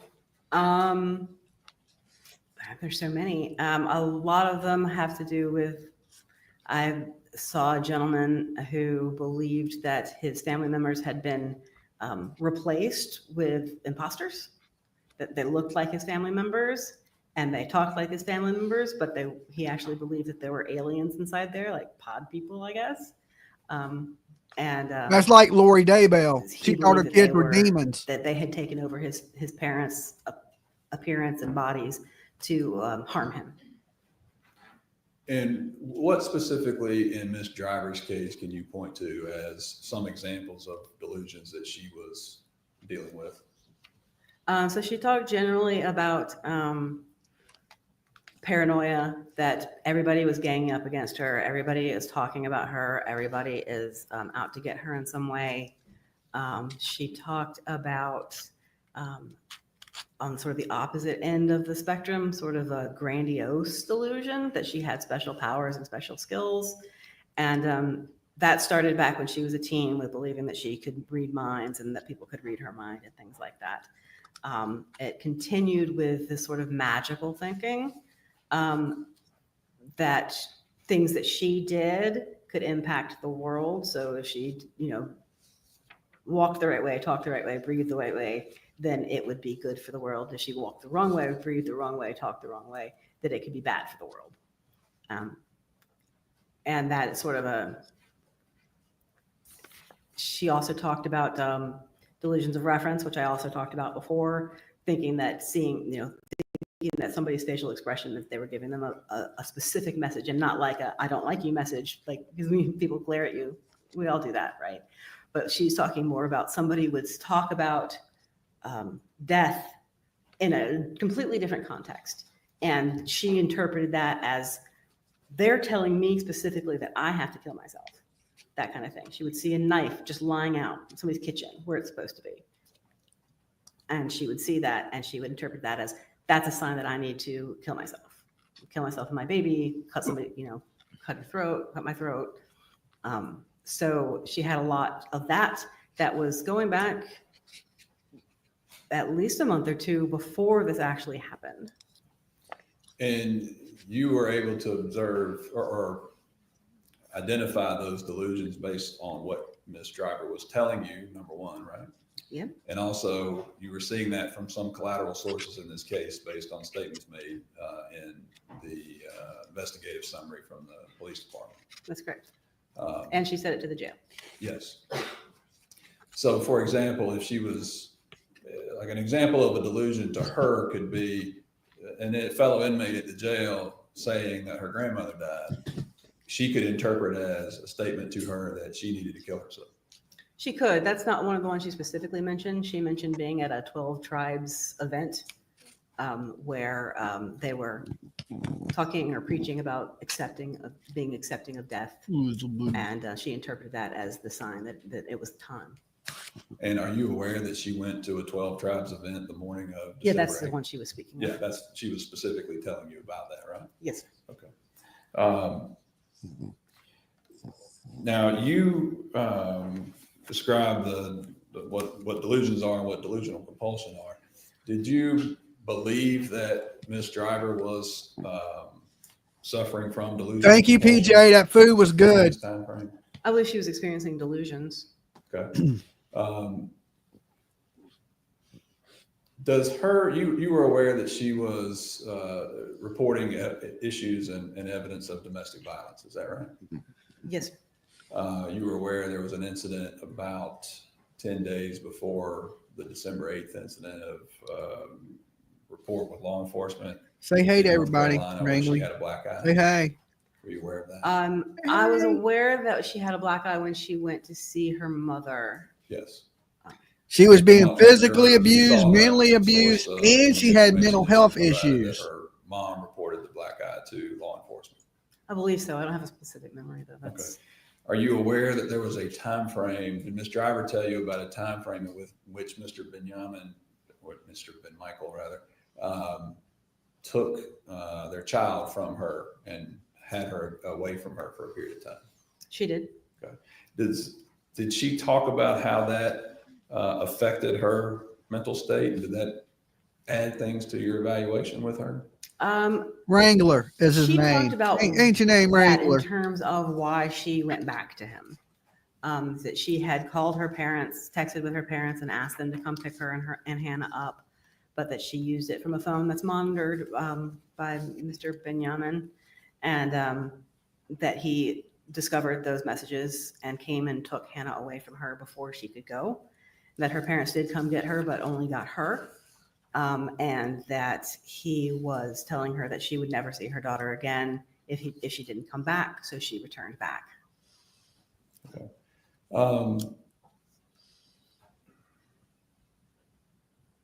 She talked to you about the nature of how she felt about her child, right? A little bit, but not that much. Did she tell you things about how she felt like she was downloading herself with Hannah when she breastfed? She did. She talked about that she believed that she was downloading her sins or the bad parts about her into her child through breastfeeding. She also talked about pouring her sin into. Oh man, she was crazy, Wrangler. I She was believe crazy. There was a statement, like you. report from Mr. Benyamin to the police that was described in the investigative report that she called Hannah. That Hannah was no longer her child, but was a sin. And so there was a lot of evidence that she really believed that by having a child with somebody who was married, by having a child in this sort of open relationship, that it was a sin. Hey, Kimberly. And that she passed that sin on to her daughter. And so they shared that they were both embodiments of sin. Okay. And you specifically indicated in your report that she believed that she needed to take her own life because of those delusions. Is that fair to say? That was my impression, yes. Okay. That and everything in the world was telling her to. Yeah. So it wasn't just about the belief about sin. It was those delusions of reference that she was experiencing. So this is a both before, psychiatrist during, from the and after. state saying that this Everything was telling lady her was she hearing needed all and this seeing all these in her things. mind. I would have to say she was insane at the time of the killing. That she has mental health issues. She don't deserve to be in prison. She deserves to be in a mental hospital.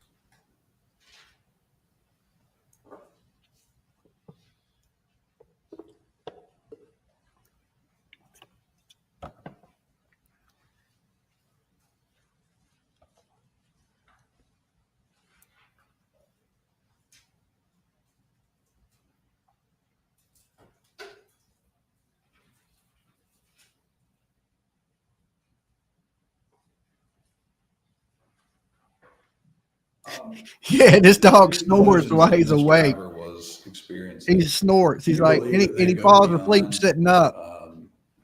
What Mr. Joyce was trying to teach her with respect to their belief system? I do. I mean, there were certainly things that she talked about that aligned with the things that he taught her. But there are several reasons why I don't think that the ones that were really leading up to this were actually part of that religious belief, mostly because she started questioning those religious beliefs, and then she started getting a lot of distress about it. Imagine having 3 Wranglers. Well, I got Wrangler and While Lolo. the beliefs, the magical thinking parts that she could impact the world, that may have been something that she learned from Mr. Benyamin, but the delusions of reference, those are different. Those are something else that, as far as what I've seen, She was 17 when she met the is man. not a part of their religious beliefs that that everything's telling you need to die is not part of it, as far as I've seen. And the other reason I don't believe that it's entirely just what she's been taught is that she was having delusions before she ever even met him. And so you take somebody who's vulnerable, who's young, who's already delusional, who's already using drugs, and you bring them in and you start teaching them this stuff. A sane, stable person might start believe it, maybe, but a person who has a personality disorder and a delusional disorder and a substance use disorder, you're teaching them something that increases those problems as opposed to decreasing those problems. So if she started out, that's sort of her baseline. And she started out as vulnerable and delusional and was only made worse by this. So while it may be consistent, that doesn't mean that's all it is. Without her receiving any medical treatment during that period of time, particularly the months leading up to this incident, is it fair to say that her situation would only get worse? That would be my assumption, yes.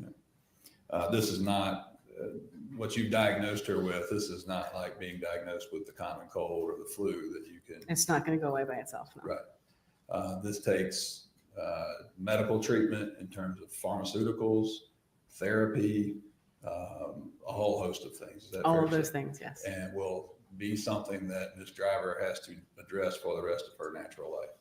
I believe so, yes. Okay. It may be episodic. It can come and go. People get on. She needs to be in a medications and they do mental better, hospital and they have treatment and they do to help better. get her right. But even with the treatment, it can still come back, and then you need to adjust your treatment. People can sort of learn to tolerate psychiatric medications just like they can learn to tolerate drugs. So you need to constantly be vigilant and aware of the things that are the early signs so that you can make changes before things get bad. And that's not really something people with schizoaffective disorder are good at.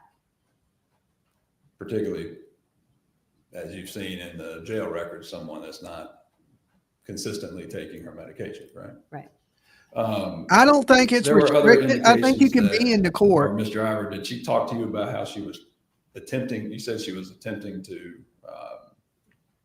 I guess, not believe some of the following and teachings that Mr. Joyce had, but was there also indications that she was trying to leave that setting with her child? She told me she tried to leave multiple times. She talked about one incident. She really only talked about two in particular, but one of them was an incident where she ran out in the street and tried to flag down a motorist. And the other one was when she called her parents and tried to get the parents to come pick her Right, up Granny? to Tennessee. Were you aware that her relationship with her parents was somewhat isolated by this group setting? My understanding from the things that Ms. Driver told me was that she was incredibly isolated from everybody outside of the little family that they made, that she was not allowed to speak to other people unless they were trying to recruit them, that she wasn't allowed to go into stores or spend money or use a phone without being supervised. She wasn't allowed to have a job unless they really needed it. So she only had like 2 jobs in her life, and they were about like 2 weeks long or something like that. A motel, I think, like cleaning up motel rooms or something like that. I can't remember exactly. But so she was very isolated. The only people in her life were the people that the family, the group, the cult, whatever you want to call them, allowed her to be access to in her descriptions. Did she tell you that when she would have occasions to talk with her parents that frequently, or even all the time, that Mr. Ben Michael was there listening to her phone calls? That they were monitored? Yes. Yeah. She did tell me that. And that he would frequently monitor her text messages and communications with anybody through her phone. Is that fair? Yes, that's correct. Wow. So she was a I mean, prisoner. you said it earlier, but your clinical opinion is that someone who was already in a state of paranoia and experiencing delusions prior to that type of environment, that type of living situation. But she didn't have meds, and she was a part of a cult. Tenfold. Yeah, at least over time. It may at the beginning because the borderline personality disorder, she may have really liked that close control at first, but over time, without any kind of treatment and things like that for her delusions and things like that, yes. And then I think it got worse with the baby because she started to realize that maybe the baby needs something different. And started to question things, and then the CBD happened, and I think that all just sort of triggered a decompensation, is what we call it. When Yes, and worse. That she decompensated at least starting in September of 2020, and just continued to go down, and was not able to get the treatment that she needed. As jury has heard from one witness in this case that was with Ms. Driver during the course of that time, a man named Jason Spillers. You were not privy to his testimony. You'll probably thank yourself for that in some ways. He described Ms. Driver as going in and out of basically what he called catatonic states at times. Mm-hmm. Is that something that's consistent with someone that's dealing with schizoaffective disorders? I think that, yeah, it could be. And it's hard to say what would have caused that. She told me about one of those. No, that's Wrangley She snoring. told me that I believe it was on Hannah's birthday, that she went into a catatonic state. She said that she felt like it was more the magical thinking. She said that her brother had been shot and that she felt like that she somehow caused it, that it was somehow her fault, even though he was in Florida and they were up in Connecticut. And that she couldn't move, she couldn't breathe, she couldn't eat, she couldn't do things because she was afraid that it would have a catastrophic effect of some sort. She didn't have a specific thing that she said would happen, except that she was afraid she'd never be able to touch her daughter again, was one thing she mentioned. And that she did not get up until Mr. Young, groomed, abused, and Michael in prison, If you'd like. and sort not of forced her to got get up. medical And attention. she said that he poured water on her, that he kicked her, that he set Hannah on her chest to try and make her get up, and that she eventually did get up, but that she was still in sort of a depressive state, and she was very unhappy about looking like crap and going down and having pictures taken with the family.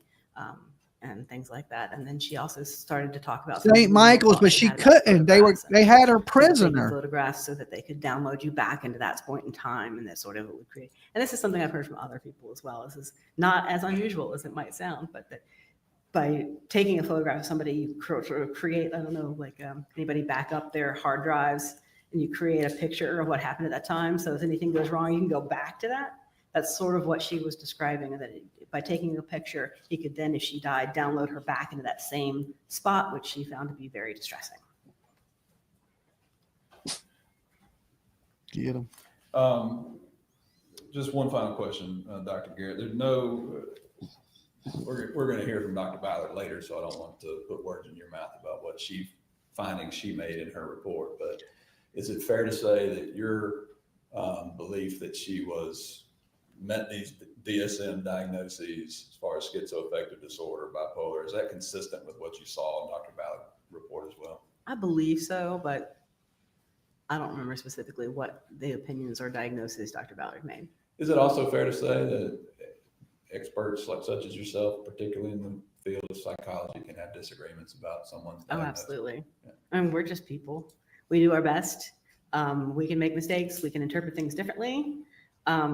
She and was that's not even necessarily a brainwashed, mistake. People interpret things abused, differently. schizophrenic. And there's also a lot of gray area. So you might say, well, she doesn't have schizoaffective disorder. She's got bipolar disorder with psychotic features. It's the same factors. It's the same symptoms, just they align a little bit differently.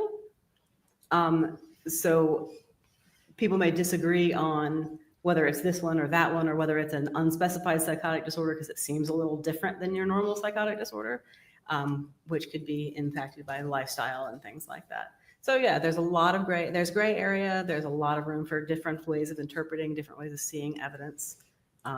And everything has to come from a human as well. So we get our information, and this driver is a human. The people at the jail who took down notes about what she did are humans. Everybody makes mistakes. Everybody interprets things through their own lens. So yes, there is room for disagreement. But your final conclusion is that she definitely suffered from these disorders that you have diagnosed her with, and was. I am confident that she was experiencing delusions. I'm confident that those delusions included paranoia, delusions of reference, and magical thinking. She also reported auditory and visual hallucinations. She also described and exhibited both depressive mood and sort of hypomanic manic mood that I was able to see both sides of that coin. So yes, there may be different ways of arriving at what the actual name of the diagnosis is, but I am confident in the symptoms that I observed and documented. Thank you very much, man. Okay, so that doctor's All right, saying we're going to she's take schizophrenic. a recess before cross-examination, and I'm going to let you be in recess for 15 minutes. That'll be back in the jury room at 5 till 11. Leave us your notepads. Don't talk about the case. You can step outside if you'd like. Be back in 15 minutes. Thank you. Okay, so let's discuss. I may even open the phone lines for a little bit for this. Okay, let me go ahead and open up the phone lines. All right, you gotta get out right so I can open up the phone lines. All right, let's see. I hear what you guys think about this morning. All right, receive calls. All right, let me just go ahead and pull this over here for now. All right, so let me put the call in number on the screen for you guys. And it looks to me like this young lady was abused, that she was brainwashed, she was in a cult, and she had all kind of mental health issues going on. Okay. Phone lines are open. Call-in number is on the screen. If you think this lady is not crazy and she deserves, to spend the rest of her life in prison, let me know. Okay. Dolly. Hey, Dolly. Hey, Granny.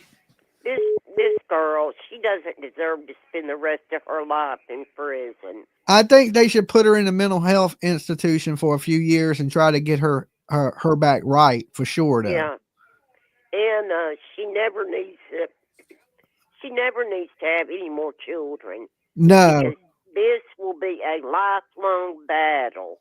Yes, I agree. There's no quick fix to this. I mean, it's easy to look at her and call her a murderer, but we got to think of what she was going through at the time. If she would have been living a normal life, would she have been, would this have happened? And I think that, she was groomed from the age of a young child, 17 years old, and a 38-year-old man. Okay. Yeah. And then she was basically imprisoned and abused. If she tried to leave, she was beat up and drugged back to the house or drugged back with them. So she felt like she couldn't escape. And not only that, but feeling like that, she's hearing voices, seeing things. And her only escape was to hurt herself and her baby. And in her mind, maybe she thought she was going somewhere else and didn't even realize the magnitude of death. I agree with you. But she never needs to have any more children. Definitely not. And she needs to be in a mental institution. What I'm saying is she shouldn't be in prison, but she should be in a hospital somewhere where she can get the treatment that she needs. And then one day, if a doctor determines she's okay to be in society, then let her back out into society. But until then, let's put this lady in that's why we build mental institutions, is because sometimes you need to stay there for a lengthy amount of time.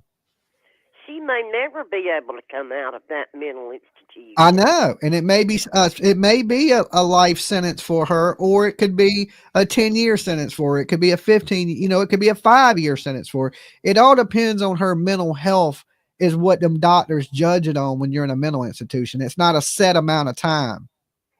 No, and like I said, this is something she will fight with for the rest of her life. Yeah. There is no quick fix to this. And she may be in there for the rest of her life. Yeah. I agree. I agree with that.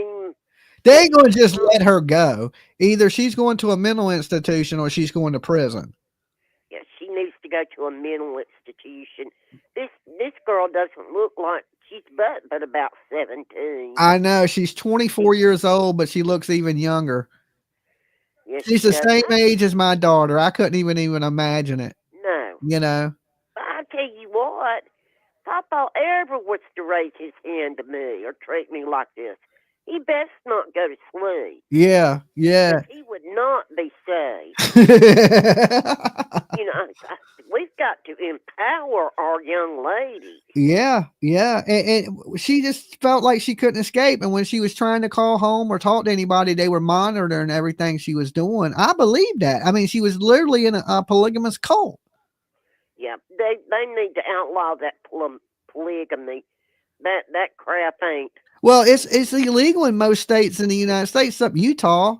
Utah, and it's not illegal in Arizona. Oh, I didn't know that. Yeah, Arizona and Utah. Yeah. But I didn't even know you can marry multiple people. How do you get a marriage certificate if you're already married? You can only marry one legally, and then the other ones they have a ceremony. Yeah. So they have a wedding, but they don't have the marriage certificate. No, they don't have the marriage certificate. I follow you. So, I ain't you know, Mormon, so I don't know. Usually that's something to do with the Mormons and that type of thing usually falls under that multiple wife thing. well, I've always kidded and said I'd love to have a sister wife. I mean, You I know. guess if it could be convenient, I'm sure, but women are so competitive and jealous of each other. I don't think it could work. Well, it's hard to keep one woman happy. I know. How you gonna have to try to keep 3 or 4 happy? Ain't no way. Or imagine when they're both mad at you at the same time. It's double meanness. Yep. Yeah, But I don't know any man really that I know would want to be married to multiple women.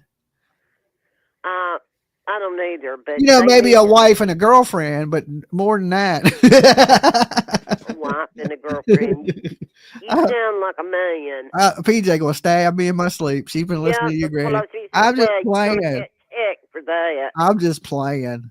But no, they need to get her some help. This kid is she's gone.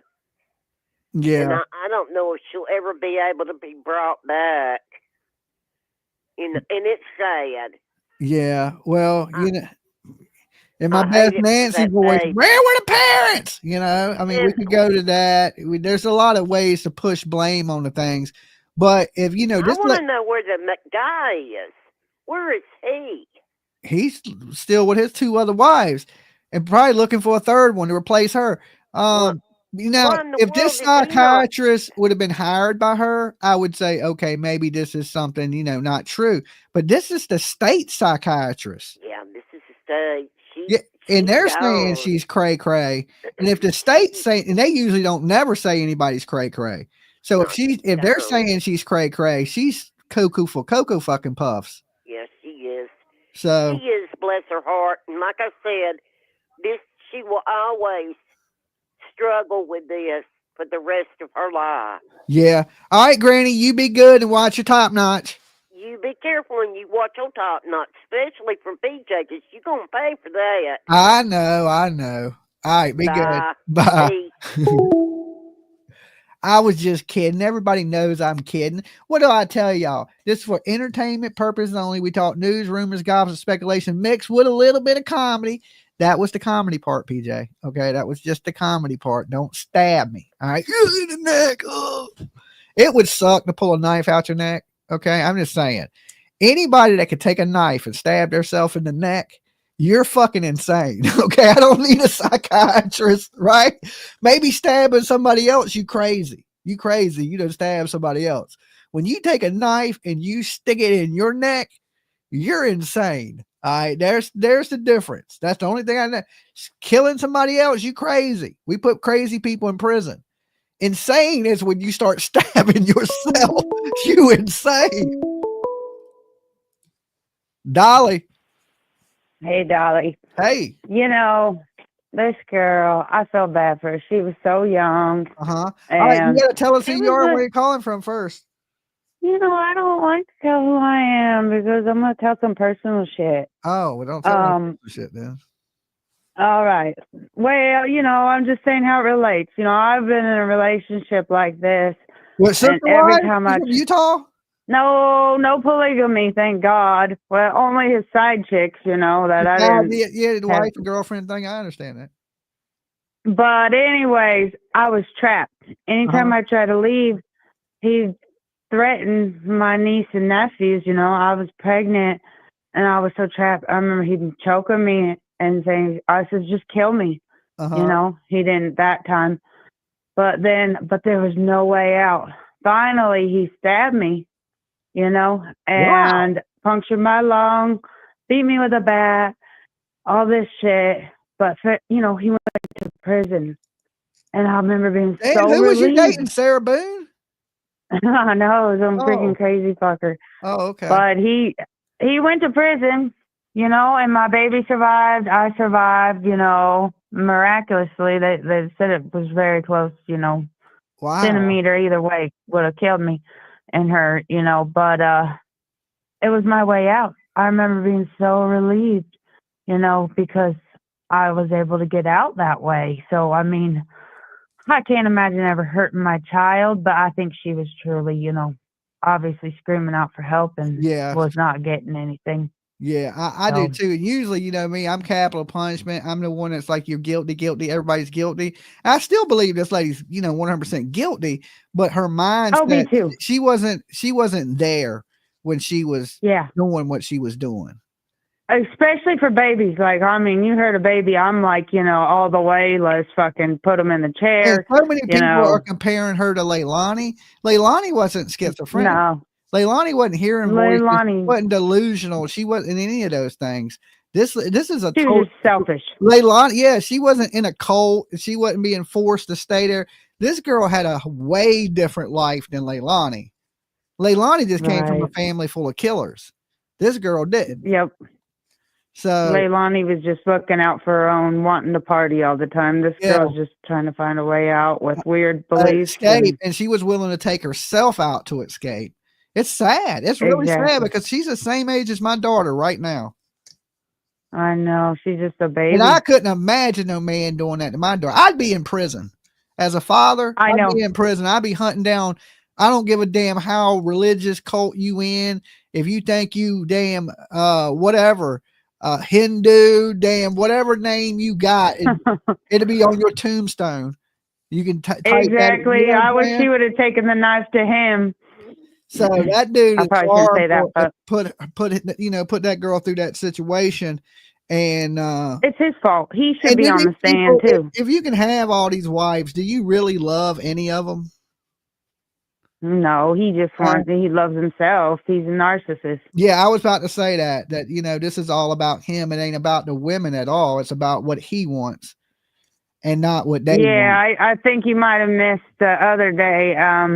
They had one of the guys that was in their group, and you know, it was all about, you know, oh, he's so great, you know, and the women are below them. The women don't have a say. They don't matter. So, you Yeah, know, like and they the were guy trapped. was saying They that carried her in when she was freaking trying to run away. They carried her in. And yeah, then she goes to her mom, and he keeps the baby.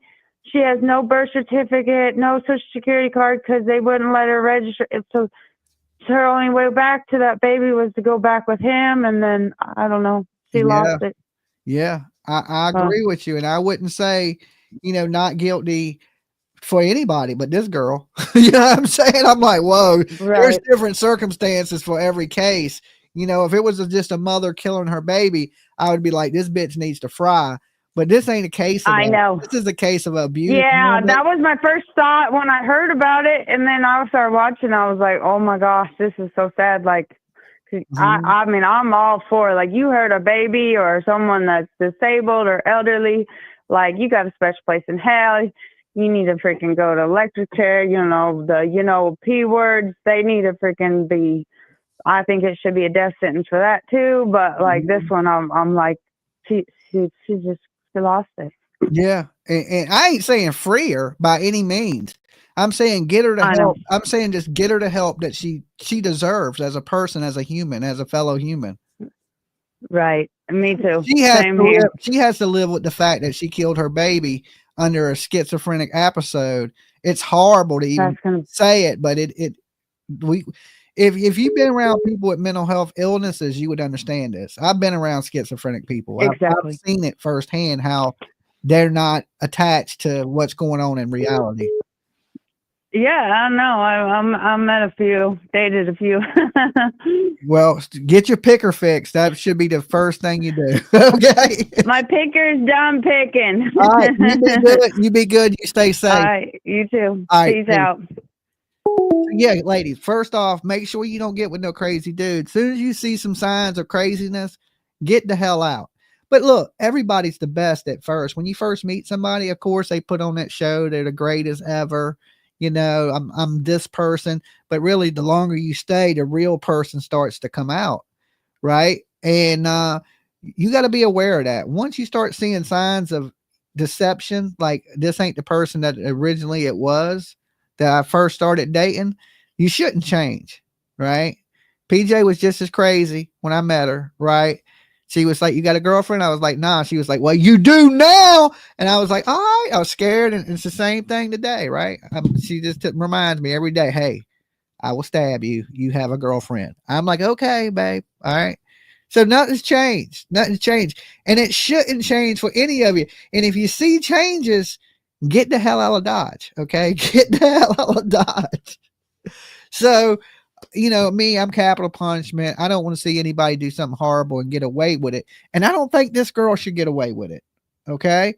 I think, like I said, they should put her in a mental institution and they should try to get her back healthy, because right now she has an illness.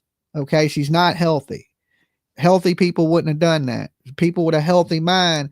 And I tell people how important your mind is all the time, right? Like if you have heart pains, you're going to a heart doctor. If you have kidney pains, you're going to a kidney doctor. But people never want to go to a psychiatrist because they think they're crazy. You just need a little help before you go crazy.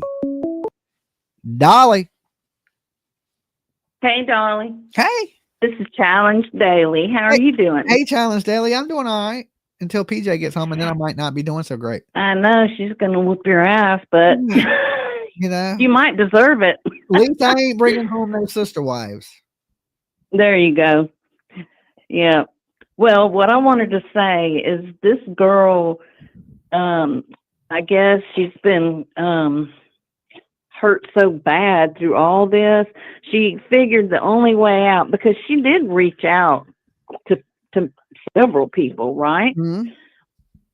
Okay. So I just feel like she didn't know what else to do. She wanted out that bad, and she didn't want anybody to have that child. So I know that what she did was totally wrong, mm-hmm. and somebody should have helped her along. But stabbing your child is definitely wrong.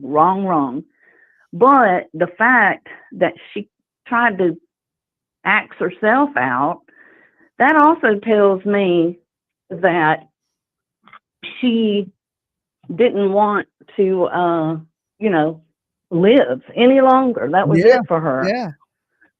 So she figured she was ready to leave the world. Yeah.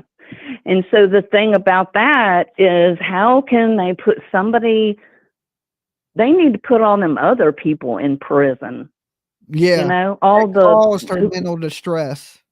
Yes, because she needs to go to a mental health facility, probably for life. I don't know, because she won't ever, like Granny Bassmaster said, she won't ever get over that, ever. She may never get over it, but they may be able to get her stable where she's not having these thoughts. There's people that live regular lives with schizophrenia. And then there's some that have severe schizophrenia that they put in mental institutions forever. Right. But they don't even kill nobody. They're just, they can't make it in society. Yeah. True. But I think that this mental illness didn't just show up. No, it just didn't show up. She's a child. She was a cutter. She was already she was already doing these things as a young girl, and then it just carried on. And then, the treatment and the abuse exacerbated the mental health issues, and she flipped the fuck out, Yeah. And I don't, I would too. I mean, she should have been on some kind of medicine. Yeah. There's a lot of people mental health medication that try to use. I'm one of them. There's a lot of people that try to use insanity as a defense, but this girl actually was insane at the time of her crimes. It sounds like to me. Yeah, well, I suffer from manic bipolar disorder, but I take medication for it, and I don't kill people, and I don't go to jail. My medication is doing its job. Yeah. And it's just, they can blame mental health on a lot of things, but sometimes, like not in this case, mental health, like all these shootings and stuff that's going on, and that's mental health. But this girl was drove this way. You just don't start cutting yourself. You know what I'm saying? Something was going on. Yeah. in her brain or with her life. I mean, you know, I just feel like they're not going to pardon her or do anything like that. I think, yes, she killed her daughter, but if they think about it, she was trying to get out, and she didn't want them to have the baby. So she, without even probably knowing that's what she was doing. Yeah. You know, I mean, it's so sad. Yeah. I mean, It just tears my heart up for her. yeah. And like, hopefully she gets the help that she deserves, and away from these people that were basically, torturing her in a certain sort of Yeah. way. Definitely they were Oh, yeah. physically abusing her, mentally abusing her, Mm-hmm. and emotionally abusing her. So she was Yeah. being abused every way you could humanly be abused. Yeah. And only people can only take so much before they snap. Even a normal Exactly. person with no Right. mental health issues can only take so much before they snap. Oh, that's for sure. I believe that. So look, hey, I appreciate you calling in. You be good, stay safe, don't kill nobody. Okay, Dolly. Right. Yeah, really, I won't do that. All right, bye. All right. I had to tell y'all ladies, don't kill nobody because y'all violent species, okay? You remember the lioness is the one that hunts. It ain't the lion. Dudes are usually pretty chill, okay? It's the ladies that will take you out the world, okay? Quickly, all right? She had a phone, right? Yes, she could have called. I know, but when your mind is not right, that ain't what you're thinking. A normal person would think, let me call somebody, let me get the hell out of here. I've been in bad relationships. I called my buddy. I was like, I was living with this girl. And I was like, I got to go or something bad's going to happen. This lady's crazy, right? And I called my friend and he came and got me, right? A normal person thinks like that, okay? That's normal thinking. You would call. But if you're hearing voices and you've been beat up, physically, mentally abused, you might not be thinking call somebody else. All right. You probably don't trust nobody else. So, all right, let's do this. Court is back in session. Let me take this number off the screen so you guys don't call me. Let me move this phone line so y'all don't see it. Let me cut the phone off. And let's get it. Here we go. All right, cross-examination. And I'll shut up for a little bit. Dr. Garrett, what percentage of the population has a mental health disorder? Oh, I don't know. Do not know the answer to that question. Okay, is some type of mental health diagnosis pervasive in our society? Yeah, because the diagnoses range from very mild to extreme. So yeah, we all have symptoms and things that bug us. Okay. Could fall into a category. All right. And you'd agree that having a mental health diagnosis is not the same question as whether somebody is criminally responsible, correct? Absolutely not. No. Okay. And somebody can have schizoaffective disorder and still be criminally responsible. They can. And somebody can have borderline personality disorder and still be criminally responsible. They can. And somebody can have cannabis use disorder and still be held criminally responsible. Yes. Cannabis use disorder. I was about to say cannibal. I'll go back sort of to the beginning. You talked about how one of the things you diagnosed her with was cannabis use disorder. And in your report, isn't it true that you indicated that Ms. Driver told you that she believed that CBD had high levels of THC in it? Yes, she told me that. Okay. And when you were testifying about the reasons for your diagnosing her with cannabis use disorder, you talked about the intoxicating effects of THC, correct? That's correct. All right. And so in making that diagnosis, are you assuming that there was THC in that substance? Yes. Okay. And so if you learned that when she went to the hospital on It don't December matter if the there's 8th, she was THC, tested and she cannabinoids tested or negative for cannabinoids. THC, and the substance was tested and only tested positive for CBD, would that change your diagnosis? Yes. Okay. It wouldn't. It would change that one diagnosis, not the others. Okay. It wouldn't change it at all because And CBD has the same properties as THC. Ms. They're both Driver represented to cannabinoids. you that her use of CBD was involuntary, correct? That she said that she wanted to use CBD oil that she purchased online, but she wasn't allowed to. So she was given the CBD oil that was brought in by a friend. She didn't know its source, but that after a while it was not helping her, and she felt worse. If but she you was do in charge. CBD, you will piss dirty Are in you a aware drug that Ms. test. Driver was Okay? evaluated by 3 different doctors in this case? The Dr. test for Ballard first, THC. then you, then a Dr. Zaham? I heard about the third evaluator recently, but I've never seen a report or any information about that. Okay. Were you aware that she told Dr. Zaham when asked about the CBD that it was still in her bag, but she doesn't even remember if she was still taking it? I'm gonna object. She just said she doesn't know anything about Dr. Zahn before. I was never given a report. I've never been told what was in the report. Sustain the objection. All right. Maybe strike the question too, since you read the report into the record. I'll rephrase my question. All right, I'll strike that question and you can. I'll move on. rephrase it. If I was she a told smoker for Dr. years. I would Zaham say yes, that the it's CBD was addictive. still in her bag, but she doesn't even remember. It's if she was still habit using it. forming. Would that be inconsistent Maybe with not what she told you? addictive. It would be inconsistent to the extent of whether she remembers it or not. That doesn't necessarily mean she didn't take it. Okay.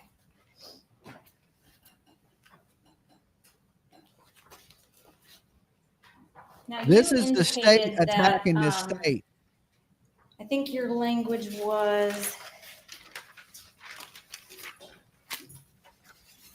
that you became aware of the fact that she was still communicating with Benjamin Ben Michael after your evaluation. Is that right?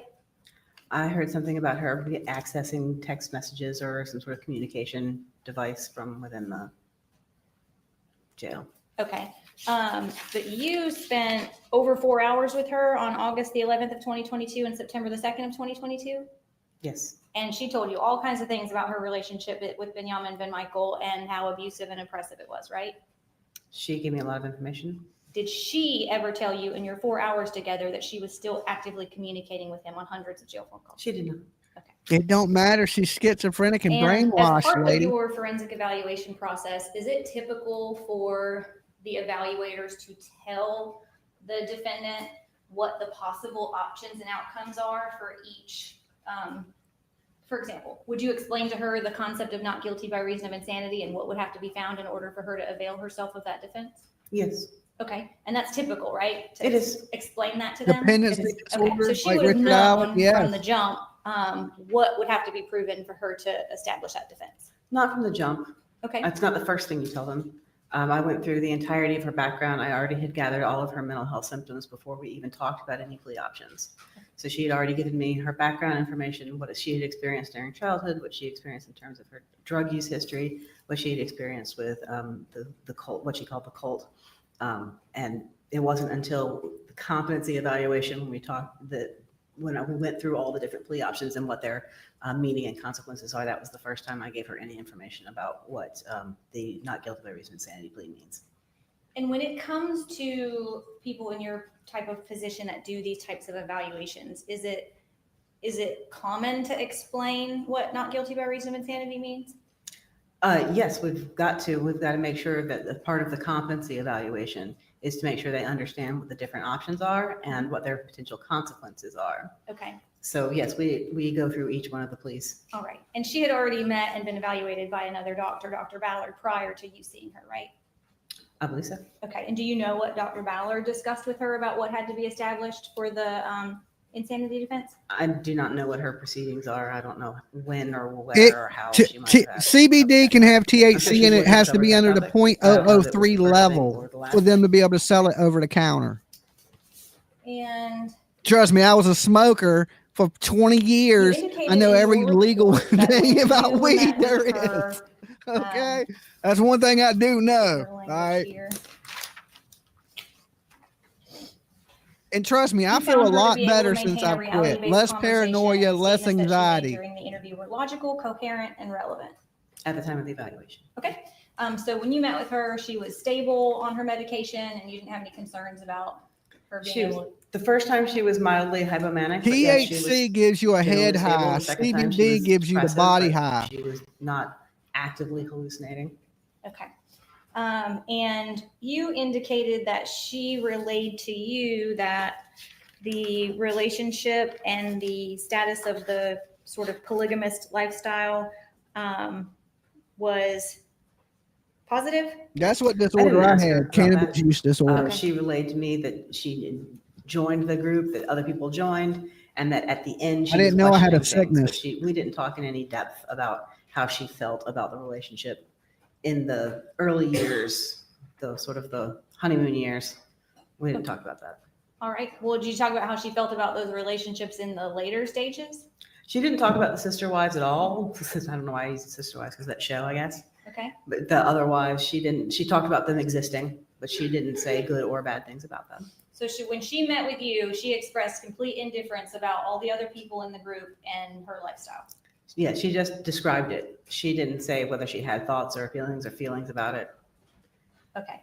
And are you aware that she told Dr. Ballard, who evaluated her, that she initially didn't mind having multiple women and that it made sense to her, but the reality of it was very toxic and stressful and very hard for all of them to get along? I don't have a specific memory about that, but it wouldn't surprise me. It gives me anxiety and and are you aware that she paranoia. reported to Dr. Ballard that there were frequent arguments, sharing an RV with Mr. Joyce and the other wife, and then a third woman joined, which added to the conflict? I don't have any recollection Okay. of that. That would be inconsistent with what she told you? Not particularly, because I didn't ask her. Okay. So you did not inquire about sort of the dynamics of the group on December the 8th of 2020? I talked about what she Indica, was experiencing, more feeling. I didn't ask chill, her about laid it. back. Okay. The team So was you more didn't the get head information about stuff. Jason Spillers or Jessica? I knew that they were there. Okay. But in terms of her thoughts about that relationship and how that related to her decisions to commit the act, you didn't get into that at all? Those were not the basis for what she told me was why she behaved the way she behaved. Okay. But one of the things that you were capable of reviewing in this case and had was her handwritten notes from December the 9th. I wouldn't say it's healthy, the healthiest plant on the earth either. Okay. Or at least I had some. Miss I don't know if I Long. had the totality. All right.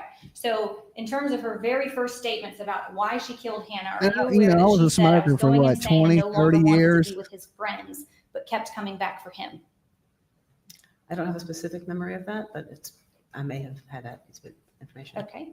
Are you aware that in her first statements about why she killed Hannah, she said, "I only wanted my baby and husband, but he Smoking refused"? restricts your I don't blood remember that. vessels. If you have any kind You'd of heart agree that her issues, own smoking statements the is day after terrible she for killed you. Hannah about Any what type of motivated her smoking, no act matter would what be you're smoking. highly relevant to her state of mind the day before? Be relevant, not necessarily dispositive. You don't She believe me? was Ask my heart doctor. That's the first medicated thing they told me was stop and in smoking trauma, weed. Okay. but it would certainly be relevant. All right. So It your restricts evaluation your of her was blood taking place in vessels, smoking 2022. in general. And these statements she was making to law enforcement was the day after. Can we agree on So that? it would definitely improve her memory. Okay. The record, she made those statements at the hospital, not too long. I'm sorry. She made him to law enforcement at the hospital. And did you, in reviewing and reaching your conclusions about this case, review all of these handwritten notes that she I provided reviewed to the law ones that I enforcement? had.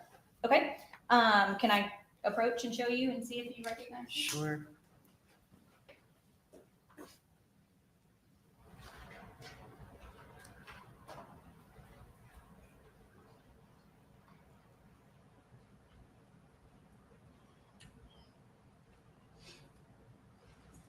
I don't recall this one.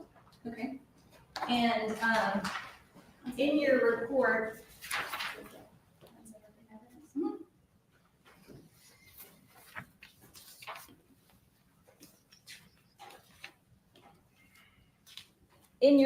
you indicate that one of the things you received were the Kennestone Hospital handwritten notes of Chloe Driver, correct? Yeah, they actually said Kennestone Hospital on the top, and that one didn't. So I'm not sure if I can look at my notes. I might have a copy of the ones that I actually Okay. reviewed. If that's okay. Are you, I can approach. Is this what you're referring to? I think the other records that Ms. Driver. Those are the ones that I had. Bruce's notes, not the Kennestone Hospital. These are the ones that you have? Those are the ones that I have. All right. So you would have known in your evaluation of her that Ms. Driver told the psychiatrist at Kennestone Hospital, "I was stating for months I couldn't handle my husband's lifestyle anymore." I would have had it. I don't specifically remember everything that she wrote. There's a lot of information in this Okay. case, I'm afraid. And you would have known that she wrote to the psychiatrist for the first 2 years, not so much because it was just us traveling. But then once he got people listening to him more, I started feeling scared and was begging for attention for us to be with the baby. I don't remember that one either. Okay. So these statements about her begging for attention, her not liking his lifestyle, these statements that she made close in time to the crime, you did not factor those into your determination about what her. There were certain ones that I remember reviewing, saying that she felt, can I reflect? I can't remember whether you, I don't think I got an answer on whether I could review the notes that I had to reflect. Sure. Super hungry? You Yeah, it can't has plead that them, but you can effect refresh your too. recollections. Right. The munchies. Let me just see if I have them here. But Can't read them anything loud. affects people differently. You know, something I take may affect you differently. Yeah. Something you take may affect me differently because everybody's their individual. We don't have, we're not exactly the same. Our body don't process things the same.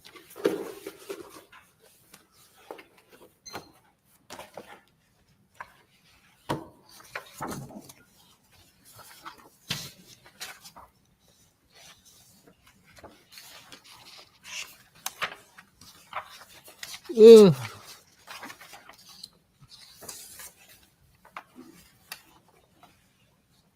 Okay, yes, I did review that. You did review what? The document you just read. Okay. It has its And benefits for some people, are you but aware not that all she made people. statements that to law enforcement the day after she killed Hannah that stated, "I just wanted to have a normal life with Nimsy"?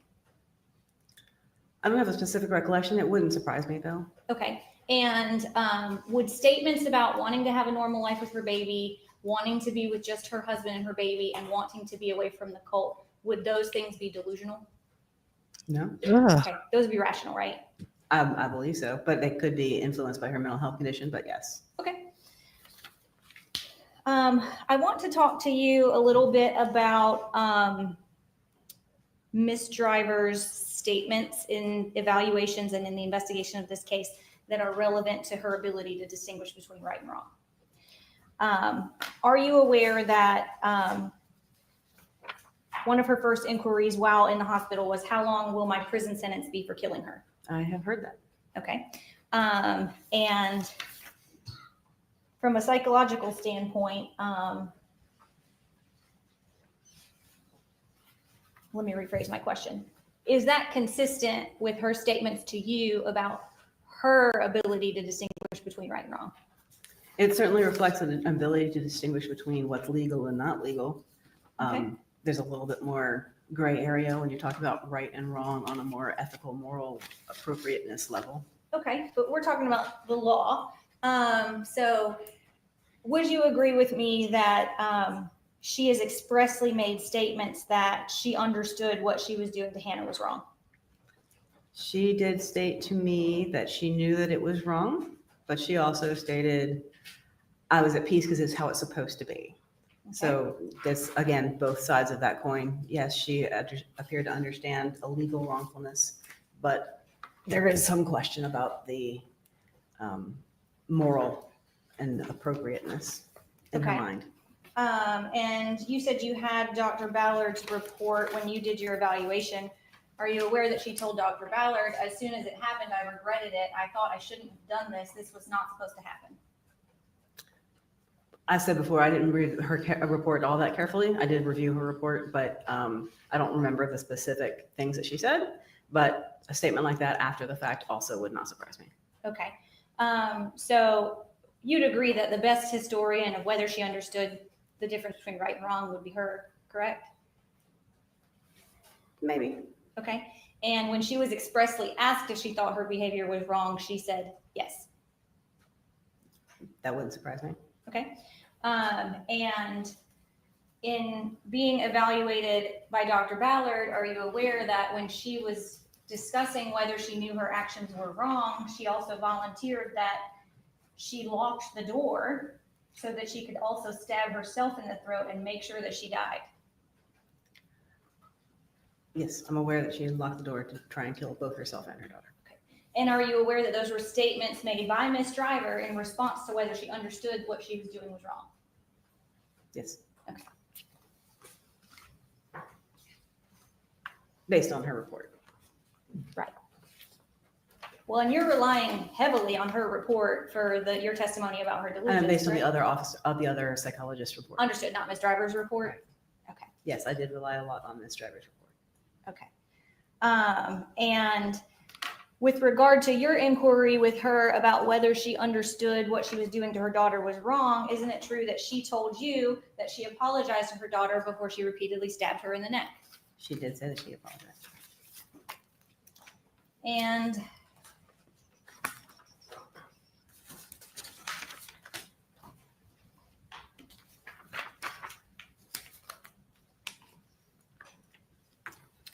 I want to talk to you about her statements to you surrounding the actual event. You'd agree with me that the pertinent question for purposes of criminal responsibility are state of mind at the time she committed the act, Yes, ma'am. right? So the testimony you just provided to the jury was from childhood to arrest, correct? Yes, throughout the whole course of her life. All right, so I want to talk about December the 8th when she's in the room with Hannah. Even if she said, What information how long did will I she go to provide prison? you She's still about crazy. what she was doing Because a normal in the person room would with know you're Hannah going for your life. just prior to her killing her. She indicated that she had come from the 12 tribes meeting where she had believed that they were talking about death to give her a specific message that now was the time to do this thing that she'd been getting messages about to kill herself and her daughter. And that they got to the location and that when she went to go join the other two wives in one room, that Mr. Joyce like snapped at her and said, no, go to, she called it Brett's room. I believe Brett was somebody who previously lived there or previously traveled with him. So she told me that she interpreted that instruction as an instruction that she should kill herself and her daughter. She indicated that she was trying to do some research on her phone about how to get away, how to escape and move money and things like that. And that she went to try and change her daughter's diaper and didn't have a diaper and asked for one to be brought to her, and somebody threw her a dirty shirt instead, and that she interpreted that giving her a dirty shirt instead of a diaper as a statement to her that she's not worthy of this world and she needs to leave this world. She's not even worth a clean shirt, and that therefore she should kill herself. And so that's when she said she did it. Okay. And she told you, and you put in your report, that she was alone with Hannah in the room and she was doing research on her phone about bankruptcy and how to get away with her daughter. Yes. Okay. And you're aware that she had a phone with her in that room based on her statements to you and based on your review of the police report, right? Right. She said she was doing research on her phone. Okay. And you also put in your report that she didn't have any access to money. Is that right? She had told me that part of the deal with joining this was that every woman who joined the group had to turn over all of their funds and put into a joint account to make it more spiritually strong. I'm not exactly sure what that means, but that everybody had to donate all of their money to this account, and that they were not allowed to use it without express permission or access it without express permission. Okay. And are you aware that she had $1,000 cash in her bag with her phone and the baby's effects? I did not know that. Okay. Are you aware that she told Dr. Zom, who evaluated her, that when she left her parents' house, she Judge, put... I'm going to object again. We've already been down this road about what Dr. Zombie report says. She never got it. I'll rephrase it. All right. If she told somebody else that she put $1,000 cash in her bag before she went back with Benjamin, would that be inconsistent with her statement to you that she didn't have any access to money? Not exactly. And let me explain, because I know you're looking at me like I'm crazy. But she had talked about in the time when she went to try and get her mother, of trying to put together some money, trying to access some money, trying to move money towards her parents. So there was some indication already that she was trying to move money around, trying to save up, trying to do something that would help her escape with her daughter. So I didn't specifically ask her whether she had access on that day. So I couldn't say that it was inconsistent with her financial situation on the day. But she represented to you that she didn't have any access to funds, right? Overall, over the course of the relationship, that's what she said. Okay. And you were not aware that she had $1,000 cash in her bag? I was not. Debit cards in her name, were you aware of that? I did not know. I did Blank not. checks that related to an account that had $65,000 in it? I have no information about that.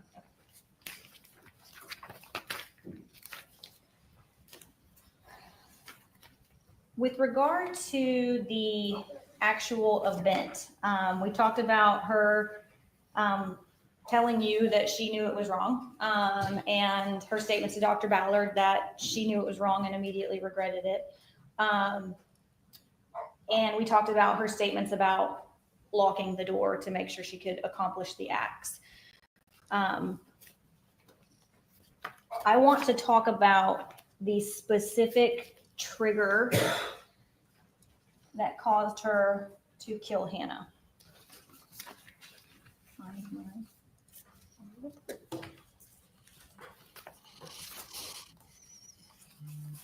No, Dolly's not in a trance. I was just looking at something.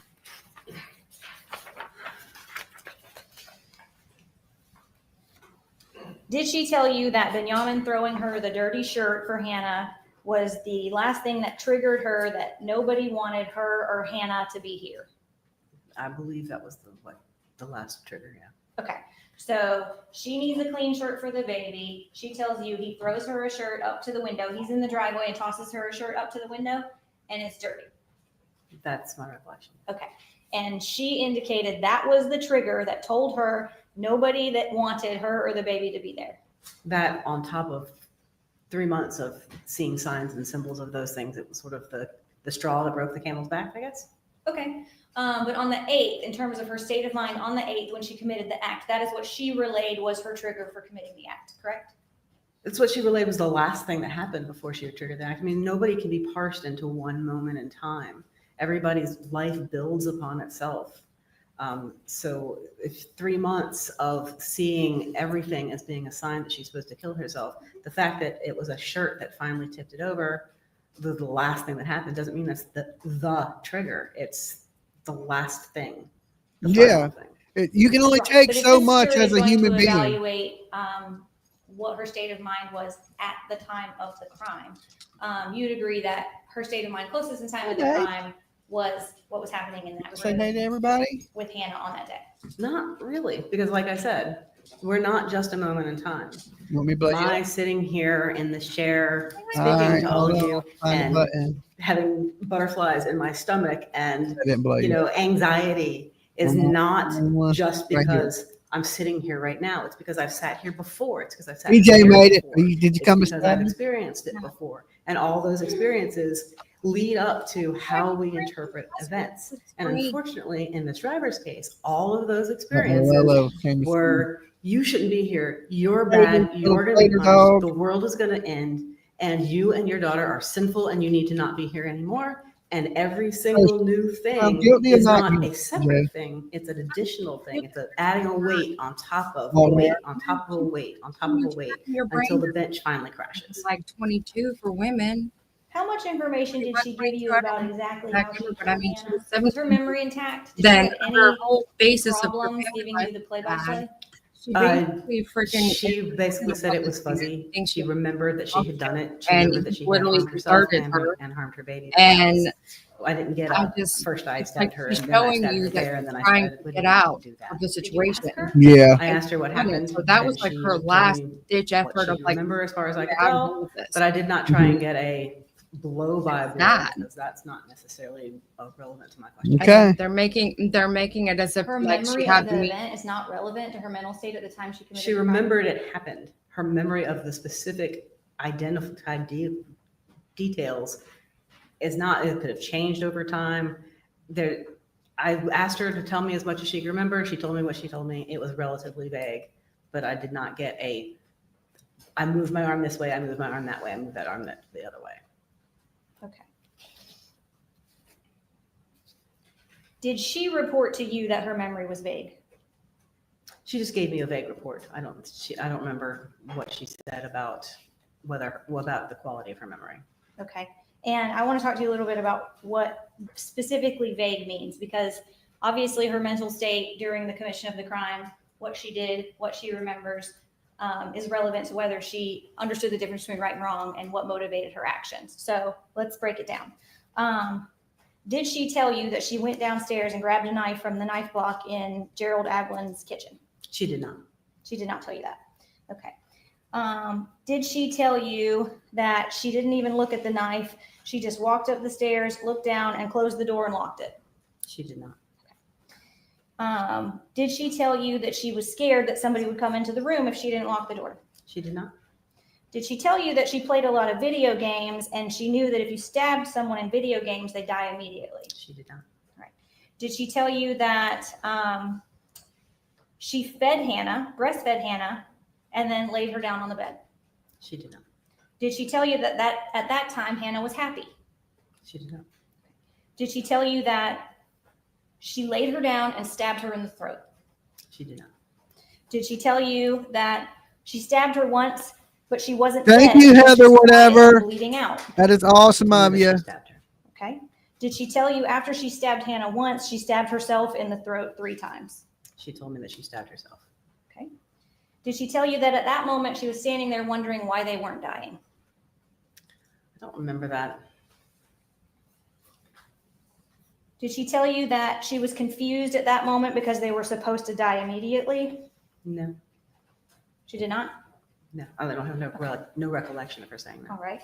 And did she tell you after she was confused about why they weren't dying immediately, she went back over to Hannah and stabbed her in the neck again? She did not. And did she tell you that when I can only do one Benjamin trial at broke a through the time. door, that's when she tried to stab herself in the heart in her chest? I know that she did subsequently stab herself in the chest after stabbing herself in the throat, but the specific timing of it, I don't recall. Okay. And if she had made those statements to another doctor in this case, would you agree that her memory was substantially intact? Sounds like it. Okay. And you didn't inquire about those details, or she didn't give them?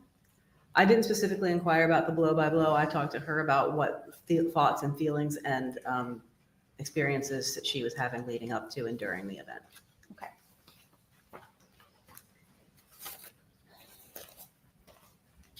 All right. We talked a lot about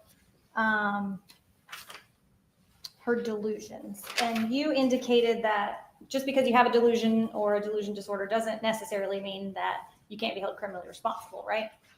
You have a delusion that the sky is really purple, and that doesn't mean that you needed to go and shoplift a 6-pack of beer. So no. Okay. So I want to talk to you specifically about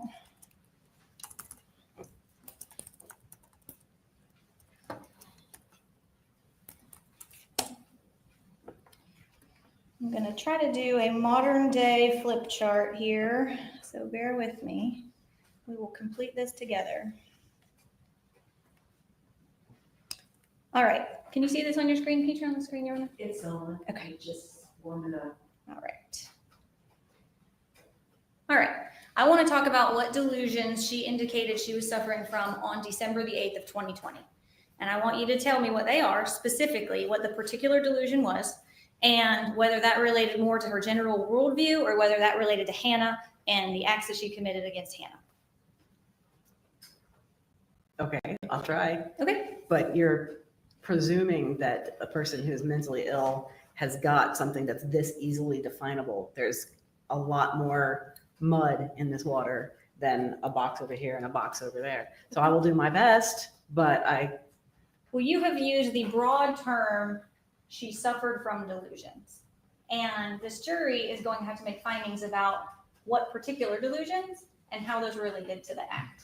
Okay. So I need you to try in terms of your professional capacity and in terms of the information you collected and what Ms. Driver specifically reported, because whether she had a delusion is not the issue. The issue is what the particular delusion was. I understand. So if you could tell me what the particular delusion was, and on December the 8th of 2020, I don't need to talk about her delusions from childhood, what her delusions were on December the 8th of 2020, and whether those related to and were connected to the act of murdering Hannah, or whether those were more worldview delusions.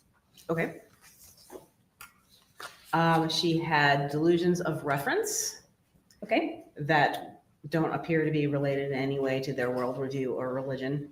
So I would put it under the particular delusion connected to the act. And what delusions are you discussing? Those are the delusions that everything in the world was telling her that she needed to kill herself and her daughter. That that's how she was interpreting things that people said, things that people did, objects in the environment.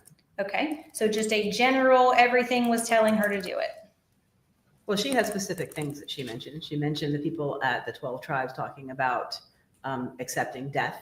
Okay. And she interpreted that as being a specific sign that not only was she supposed to do that, but that this was the time. I believe she said something along the lines of, she was like, oh yeah, okay, that's it then, this is the time. Okay. So people talking about death, seeing knives in her vicinity. She had been talking about that both before and during the event. She talked about,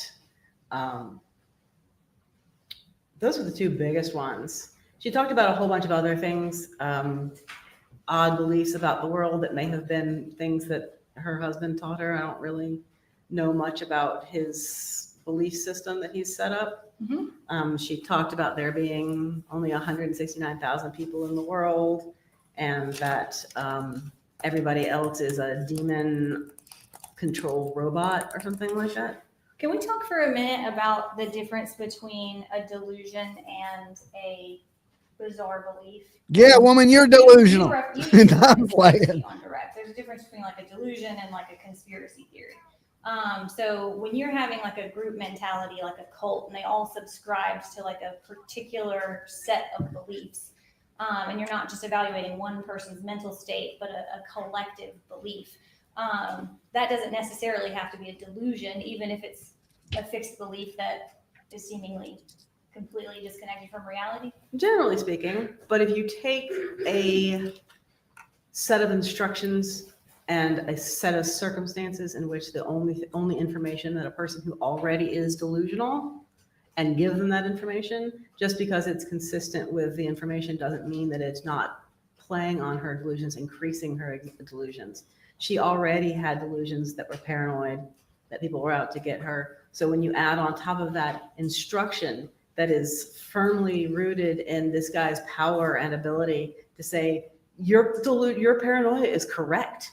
The paranoia you already have is accurate. Your parents are working with the CIA. They're out to get you. Everybody's out to get you. That does not help a pre-existing delusional situation. So yes, it could just be a firmly held world belief, a religious belief.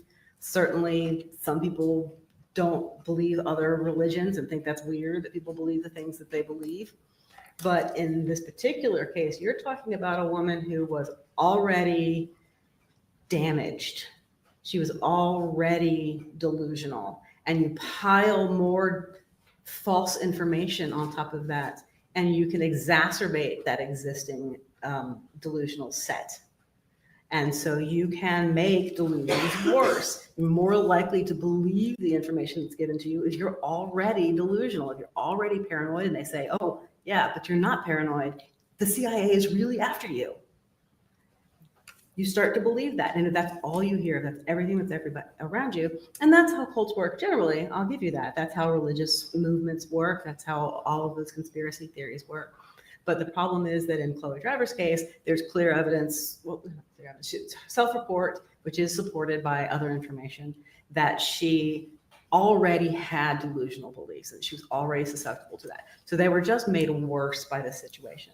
So while that may be a firmly held religious belief, it's also possible that it's delusional in her case, because not every sovereign citizen is crazy, but some sovereign citizens are crazy in the vernacular. Sure. And crazy and criminally insane are not the same Not thing. the same thing, I know, Right. I understand. And crazy and subject to criminal responsibility are not the same thing. That's correct. So I want to go back to this.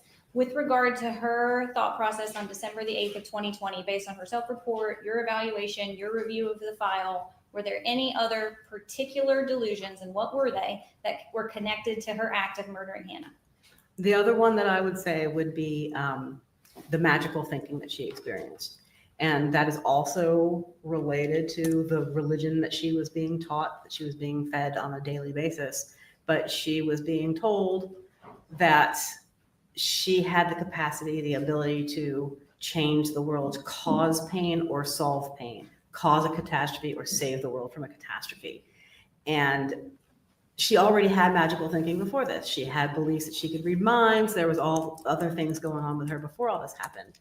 So if you put this in there, and she also had an experience of having been punished for not stopping the pain, not correcting whatever she did wrong. She talked about having walked the wrong way and been told she had to do a weird dance or walk backwards to make it right, that she had this power to make it right and also the power to make it wrong. Another time she talked about being punished for not putting out the right energy by being forced to stay in bed for 24 hours, not allowed to use the restroom. She urinated on herself, that kind of thing. She talked another time about when she was pregnant, she was put into an RV with or a trailer of some sort with all the windows blocked, and the room was completely dark. And that while she was in there, she was terrified, that she was screaming, that she was seeing things, that it really messed her up. And was that a delusion on December the 8th of 2020 that related to the act of Hannah Driver? so I'm getting there. Okay. So the ideas of reference, the magical thinking, this belief that not only can she affect the world, but she must affect the world or else she's going to get punished. That's not necessarily delusional. The punishment is not necessarily delusional, but the belief that she could actually change the world is delusional. And then you add that to her belief that she was sinning, that her daughter was sin, that both of them were being told that they were not right, that they were not supposed to be there, that they needed to be gone. That combination of symptoms was all at play at the time that she committed this act. And she made statements that she believed she was sinning because she was married to a man with more than one wife. She had a baby with a man that was married to someone else, correct? Those were some things that were included in, I think, her searches on her internet. Okay. And the statements she made about Hannah were that she felt like she was passing her sins on to Hannah when she breastfed her, right? That's correct. Okay. And she talked about downloading her sin and pouring her sin. It was sort of like a generational sin kind of thing. All right. And as it relates to what her particular delusions were on December the 8th of 2020 that related to the act of why she murdered Hannah, can you think of any other specifics that we can put on this list? Those were the ones that really stood out to me. I'm sure there were other thought processes involved, but those are the ones that I really remember. Okay. Did she ever indicate at any point in any material that you have reviewed that she was afraid of Hannah? No. Did she ever indicate that she thought Hannah was a threat to her? No. Did she ever indicate that she felt like she had to defend herself against Hannah? No. I have nothing further. Redirect. Yes, Judge, just briefly. Can I leave that up? Oh, yeah, sure. So I just want to clarify, as Ms. Cropper was asking you questions, she was typing in Hello. the save or To harm Boston, road, Mom. walking the wrong way, having the right to walk backwards to make it right. You actually described those as applying to the delusional aspect of Ms. Driver, correct? I think it's probably both. It's one of those ones that maybe you should have a over the line kind of thing, because she was experiencing those thoughts at the time, according to the way she described it all to me. And it is relevant to how I thought about what happened. Because there was an element of, I could be punished and I could experience bad things. I could cause harm to other people if I don't follow the instructions that everything is telling me that I need to kill myself and my child. Yeah, I think she needs a little help. Typer, apparently. Mental institution, not a prison institution. Goodness. Okay. So maybe they apply in both categories. I mean, these things kind of bleed together when you're talking about somebody who's got a mental illness and is fed odd beliefs. Now, Dr. Garrett, to be clear, you do not believe that Ms. Driver was suffering, even though she was suffering from a mental illness, she was not in a 24-hour, 7-day state of delusion. Is that fair? Nobody really is. Symptoms come and go. They fluctuate. They have, they can be episodic. They can have periods of time where they're really bad and they might get better for a while and then get bad again. There are specific things that would trigger her particular delusions that she was experiencing, as you described it. That's the way it seemed, and things would happen in the world that she would interpret as being directed specifically at her, and that would trigger distress. When she's interviewed after she's arrested, whether in the hospital or at the jail by law enforcement, or rather interviewed at the hospital by medical staff or by law enforcement, you would agree with me at that point in time was not the same day as the day of this incident, right? At a minimum, I believe it had to have been the next day. She was in procedures and sedated the first day. She needs to be in a mental institution so she can get the help she needs. They don't give you that type of help in the prison system To the hospital. or I did jail. They gave her a lot of medications to help treat her pain and calm her down. Those medications could help her calm down and return to, I think, what kind of you described as more of a sane state. Is that fair? Yes. It is fair to say that anyone in a sane state. Your Honor, I'm going to object to the leading nature of the question. This is his witness. Does someone in a sane state understand the difference between right and wrong? Typically, Does I some, what somebody thinks when they're doing well versus when they are in distress. I mean, even take out psychosis. If you're in real distress, you're stressed, you're traumatized, you're scared, your memory is different, your way of interpreting the world is different. People who have a traumatic experience may block it out for a period of time and then it may come back. Even some of the statements that were made to the police in the investigative summary talked about how she wouldn't even really remember she would snap and lose all sense of herself and then would apologize afterwards and she didn't even know it had happened. So there is, once you come out of that state, you can look back on something, hindsight's 20/20 for all of us, and say, oh, that was wrong, that was bad. But at the time, maybe not, who knows? how would you expect someone that is sane to react when being told that they've killed their daughter? Distraught. Would they express Scared. remorse? I'm sure they would. Are you aware that Ms. Driver did? Yes. Ms. Gropper asked you about explaining the NGRI findings and conditions in order to make that a defense in court. She is 24 years old now. That was discussed with her after you had already talked to her about all of her mental health background, her background with pre-Ben Michael, with Ben Michael, leading up to December. Mm-hmm. I always get mental health history before I tell to anybody about the NGRI or any of the other defenses or plea options, because I don't want them to change their answers based on what the criteria is for.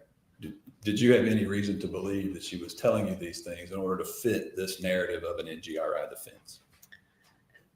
I'm sure there was some element of that, but not the driving force. I mean, there's always some element of that, that she believes that she knew she was getting an evaluation for that purpose. So I'm sure there was some element of that. But all of her statements were consistent over time, consistent to me, consistent to other people, and consistent with what other people said about her.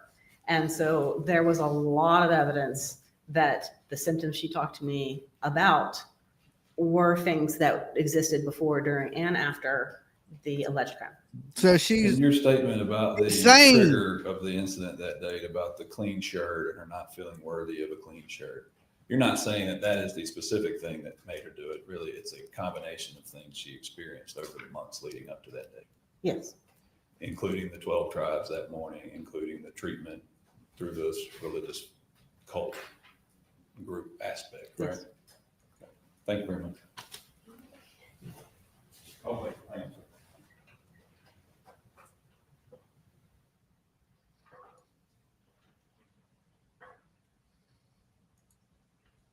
But the receiving of that shirt, the dirty shirt, I think you actually expressed it in your report that was an indication that she was not worthy of life, and that's why she took the action she did. That was the last thing that happened before, according to what she told me. And that is an example of the delusions that you are describing that she was suffering from. Yeah, that's a sample of the delusions of reference, interpreting innocuous events as having special meaning. Thank you. Are you familiar with the concept of a murder-suicide? Yes, ma'am. Okay. And just because somebody wants to kill themselves doesn't make it not a murder, correct? Correct. Someone can want to die and still be criminally responsible. Yes. Did you say a moment ago to Mr. Kessler that Ms. Driver did not express any remorse for her crimes? I did not say that. Okay. He said a sane person would have remorse, was his question to you? He did ask that, but then he said, are you aware that she expressed remorse? And I said, yes.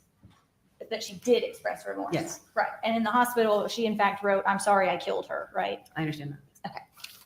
I have nothing further.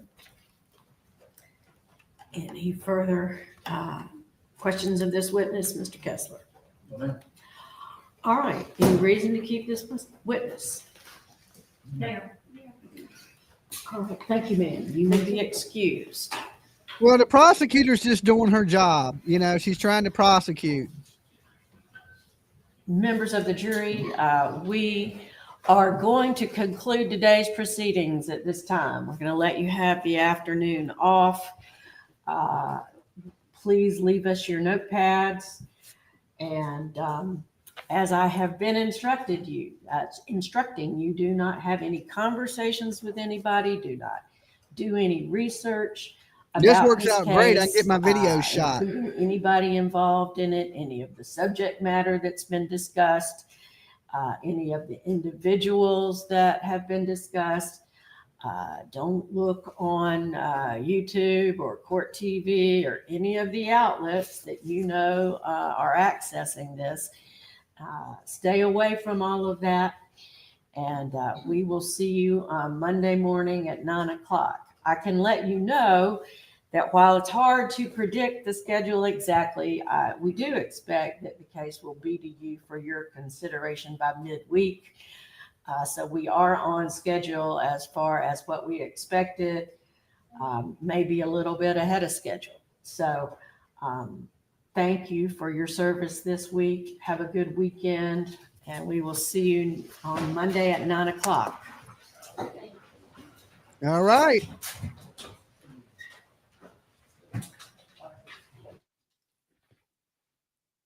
Court is adjourned. Okay. All right. There is the mother, the crazy. Some people say she ain't crazy, but I say she's batshit for Cocoa Puffs, right? I think at the time, now this is just my opinion. You don't have to agree with me, but I believe at the time that she committed this crime, she was under psychosis. She was hearing voices, seeing things. She was abused. She was brainwashed, and she was being imprisoned by this cult.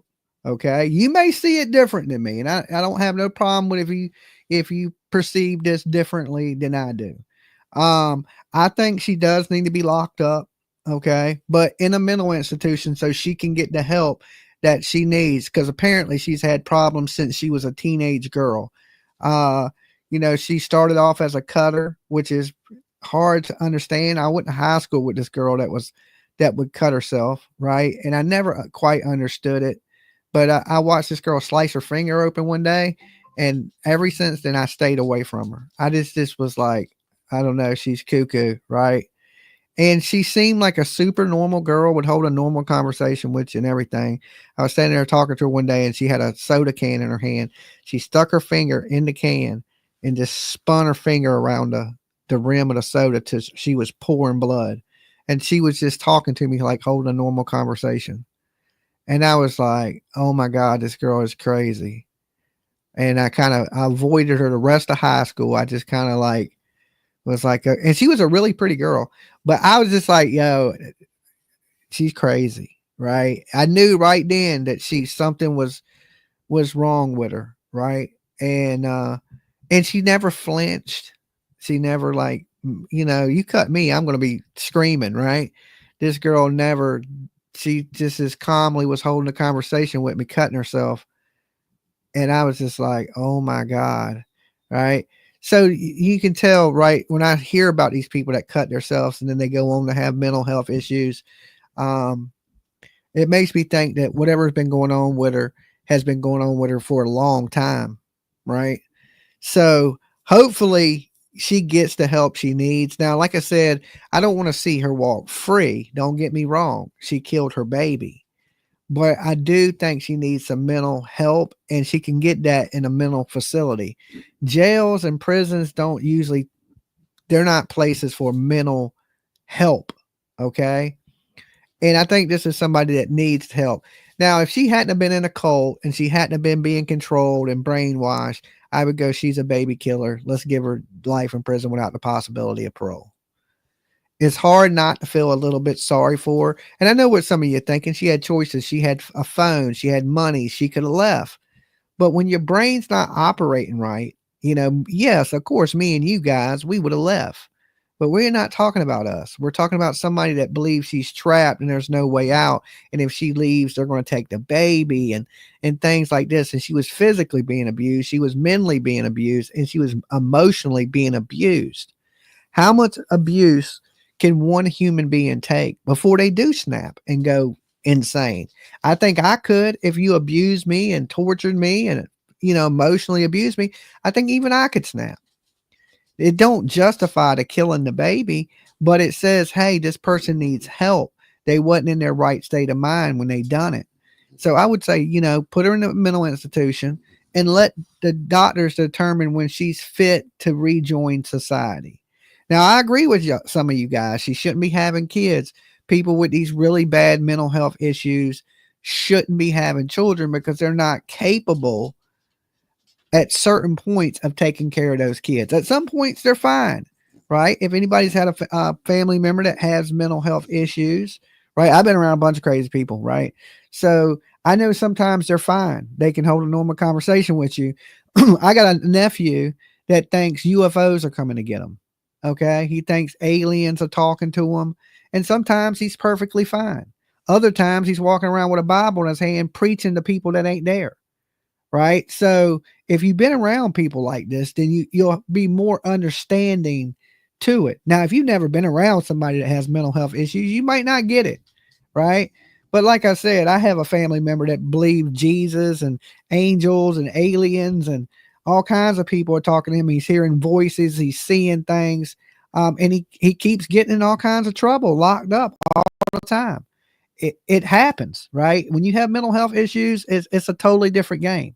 They're not thinking like normal people. Their brain don't operate like normal people brains do. And do these people deserve to be locked under the jail, or do they need the help that, if you was mental, you wouldn't somebody to lock you away, right? No, you would want somebody to put you in a hospital and try to get you the help. My brother-in-law swears that he was taken by a UFO and brought back. Well, you see what I'm saying? Maybe it's true. You know what I'm saying? The UFO thing might be true. I don't know. I was just watching the UFO documentary on with George Knapp on Netflix last night. So, I mean, maybe the aliens are coming. I don't know. But they're not talking to me, right? I'm not hearing them. I'm not seeing them and none of these things, right? And, well, come on, dude. Come on up here. He's like, dude, you better let me up. Or I will cry. I'm just a big old baby.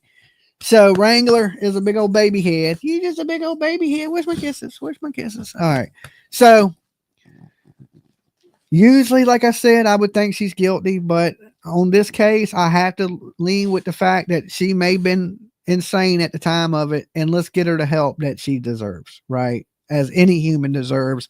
I ain't saying free this lady. Don't twist it. I'm just saying get her into a mental institution, get her on a program, get her on medicines, try to get her back thinking normal, deprogram her, because that's important. She's been programmed. So it's important to deprogram her and tell her, say, hey, all these beliefs that these people were teaching you, it's not real. It's not, in their mind, because these people that she was with, they're probably just as crazy as she is. All right. So that's not good. So, programming somebody's a real thing, and deprogramming somebody is also a real thing. So this lady needs treatment. She needs medications, and she needs to be deprogrammed. So that's just my opinion on it. Okay. And, opinions are like assholes. Everybody got one. And that one is mine. Now, I did want to shoot some videos today. Like I said, I'm going to be covering some stuff on the Summer Wells stuff, some stuff on the Monkey Michael Vaughn stuff. I'm making a few different videos today. I had planned on shooting them. I didn't know how long court was going to go because I got the Mike Tyson fight like 8, 9 o'clock. I'm going to be watching the Mike Tyson fight tonight. I know it's rigged. It's rigged as can be. But I'm still pulling for Mike Tyson, right? I hope they rigged it in his favor. Because, Mike Tyson has a legacy. Jake Paul is a YouTuber. I mean, there's no real legacy for us YouTubers, So, and as a respectful man, as a young man, you're supposed to respect your elders. And if he was any type of a businessman, he would take the fall for Mike Tyson and not the other way around. I'm looking at this as like it's a WWE match or WWF, whatever you want to call it, World Wrestling Federation, World Wrestling Entertainment. So if it's entertainment, I think it should lean towards Mike Tyson, okay, because he's a real boxer, a real champion. He's a real guy. And if you're going to take a fall for somebody, or if it's scripted, I think it should go to Mike Tyson. Of course, they let Jake Paul win this, and Mike just took the money. Mike Tyson, he talks about legacy, and he don't care about legacy. So it kind of shows me that Mike is going to take the fall tonight, right? Because he says he don't care about his legacy. He's making $20 million. Now, would you turn down $20 million? And all you got to do is take a couple punches and lay there for 10 seconds. I think Mike needs the money and wants the money. So I think Mike's going to take the money and Jake Paul is going to win tonight, which in a real fight, let's be honest, a 27-year-old man versus a 60-year-old man, they should almost put his ass in jail for hitting a 60-year-old man. All right. And Mike really don't need to be taking that type of damage as an older man. We seen what happened to Muhammad Ali, right? Before Muhammad Ali died, rest in peace to his soul, the greatest to ever do it, the greatest to ever live, right? He was punch drunk. He was literally punch drunk. And it was sad to watch Muhammad Ali at the end. To see one of the greatest, right? The greatest to ever do it, the greatest in the sport, to be sitting there and can barely put sentences together because he's been punched in the head so many times is hard to watch. Now, I hope Mike Tyson in his older age, he lives his best life and enjoys the rest of his life that he has on this planet. No, Mike is getting 40 million and Jake is getting 20. No, you're wrong, Pac-Man. Jake is getting 40 million and Mike Tyson is getting 20 million. All right. So you got it backwards. So, and it's under MVP, which is Jake Paul's league. You know what I'm saying? It's his promotion. Jake Paul is the one that put the fight on, not Mike Tyson. So, it's good for entertainment, but they should not be letting if it's real, if it's 100% real, they should not be letting a 60-year-old man fight a 27-year-old man. Okay. That shouldn't happen. And that's not entertainment to me. That is a bully. That is somebody that could hurt an older man. And I'm just hoping it is entertainment for the sake of Mike Tyson. I've always been a Mike Tyson fan. And I just want to see the man, have a good life. He went through a lot when he was young, foster care and a whole bunch of his life has been chaotic. So when you get older and he's wealthy as it is, he owns the Tyson Ranch brand. I just don't want to see the old man get hurt. I respect Mike Tyson enough to say that I don't want to see Mike get hurt. He's got nothing to prove. Okay. Producer's calling.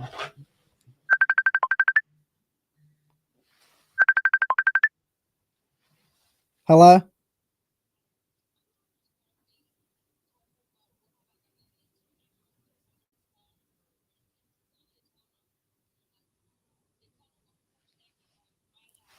Uh-huh.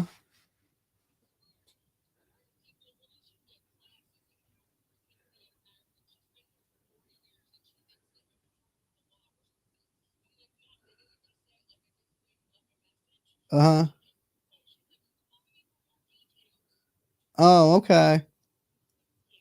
All right. Well, I'm about to wrap up this live. All right. It's fine. Love you. Bye. Okay. So anyway, like I said, I don't want to see Mike Tyson get hurt. But the fight is tonight, so make sure you tune in on Netflix. After the fight, we will be going live to discuss it. Usually I don't do sports here, but this may be criminal. Okay, it may be criminal, and this is a true crime channel. So if something bad happens to Mike Tyson, I'm going to be up here bitching and complaining about, it's wrong to be beating on an old man. Now, if Mike Tyson somehow wins, we celebrate for Mike. Okay, that's how it's going down. But anyway, you guys be good. Let me know what y'all think about this case. Is this woman insane, or should she go to prison for the rest of her life? Let me and Wrangler know in the comment box down below after this video ends, and be looking out for some videos here in a couple hours of, different things I'm going to be covering today. There'll be videos. They'll be about 15 minutes long. And I will see you guys then. All right. Peace.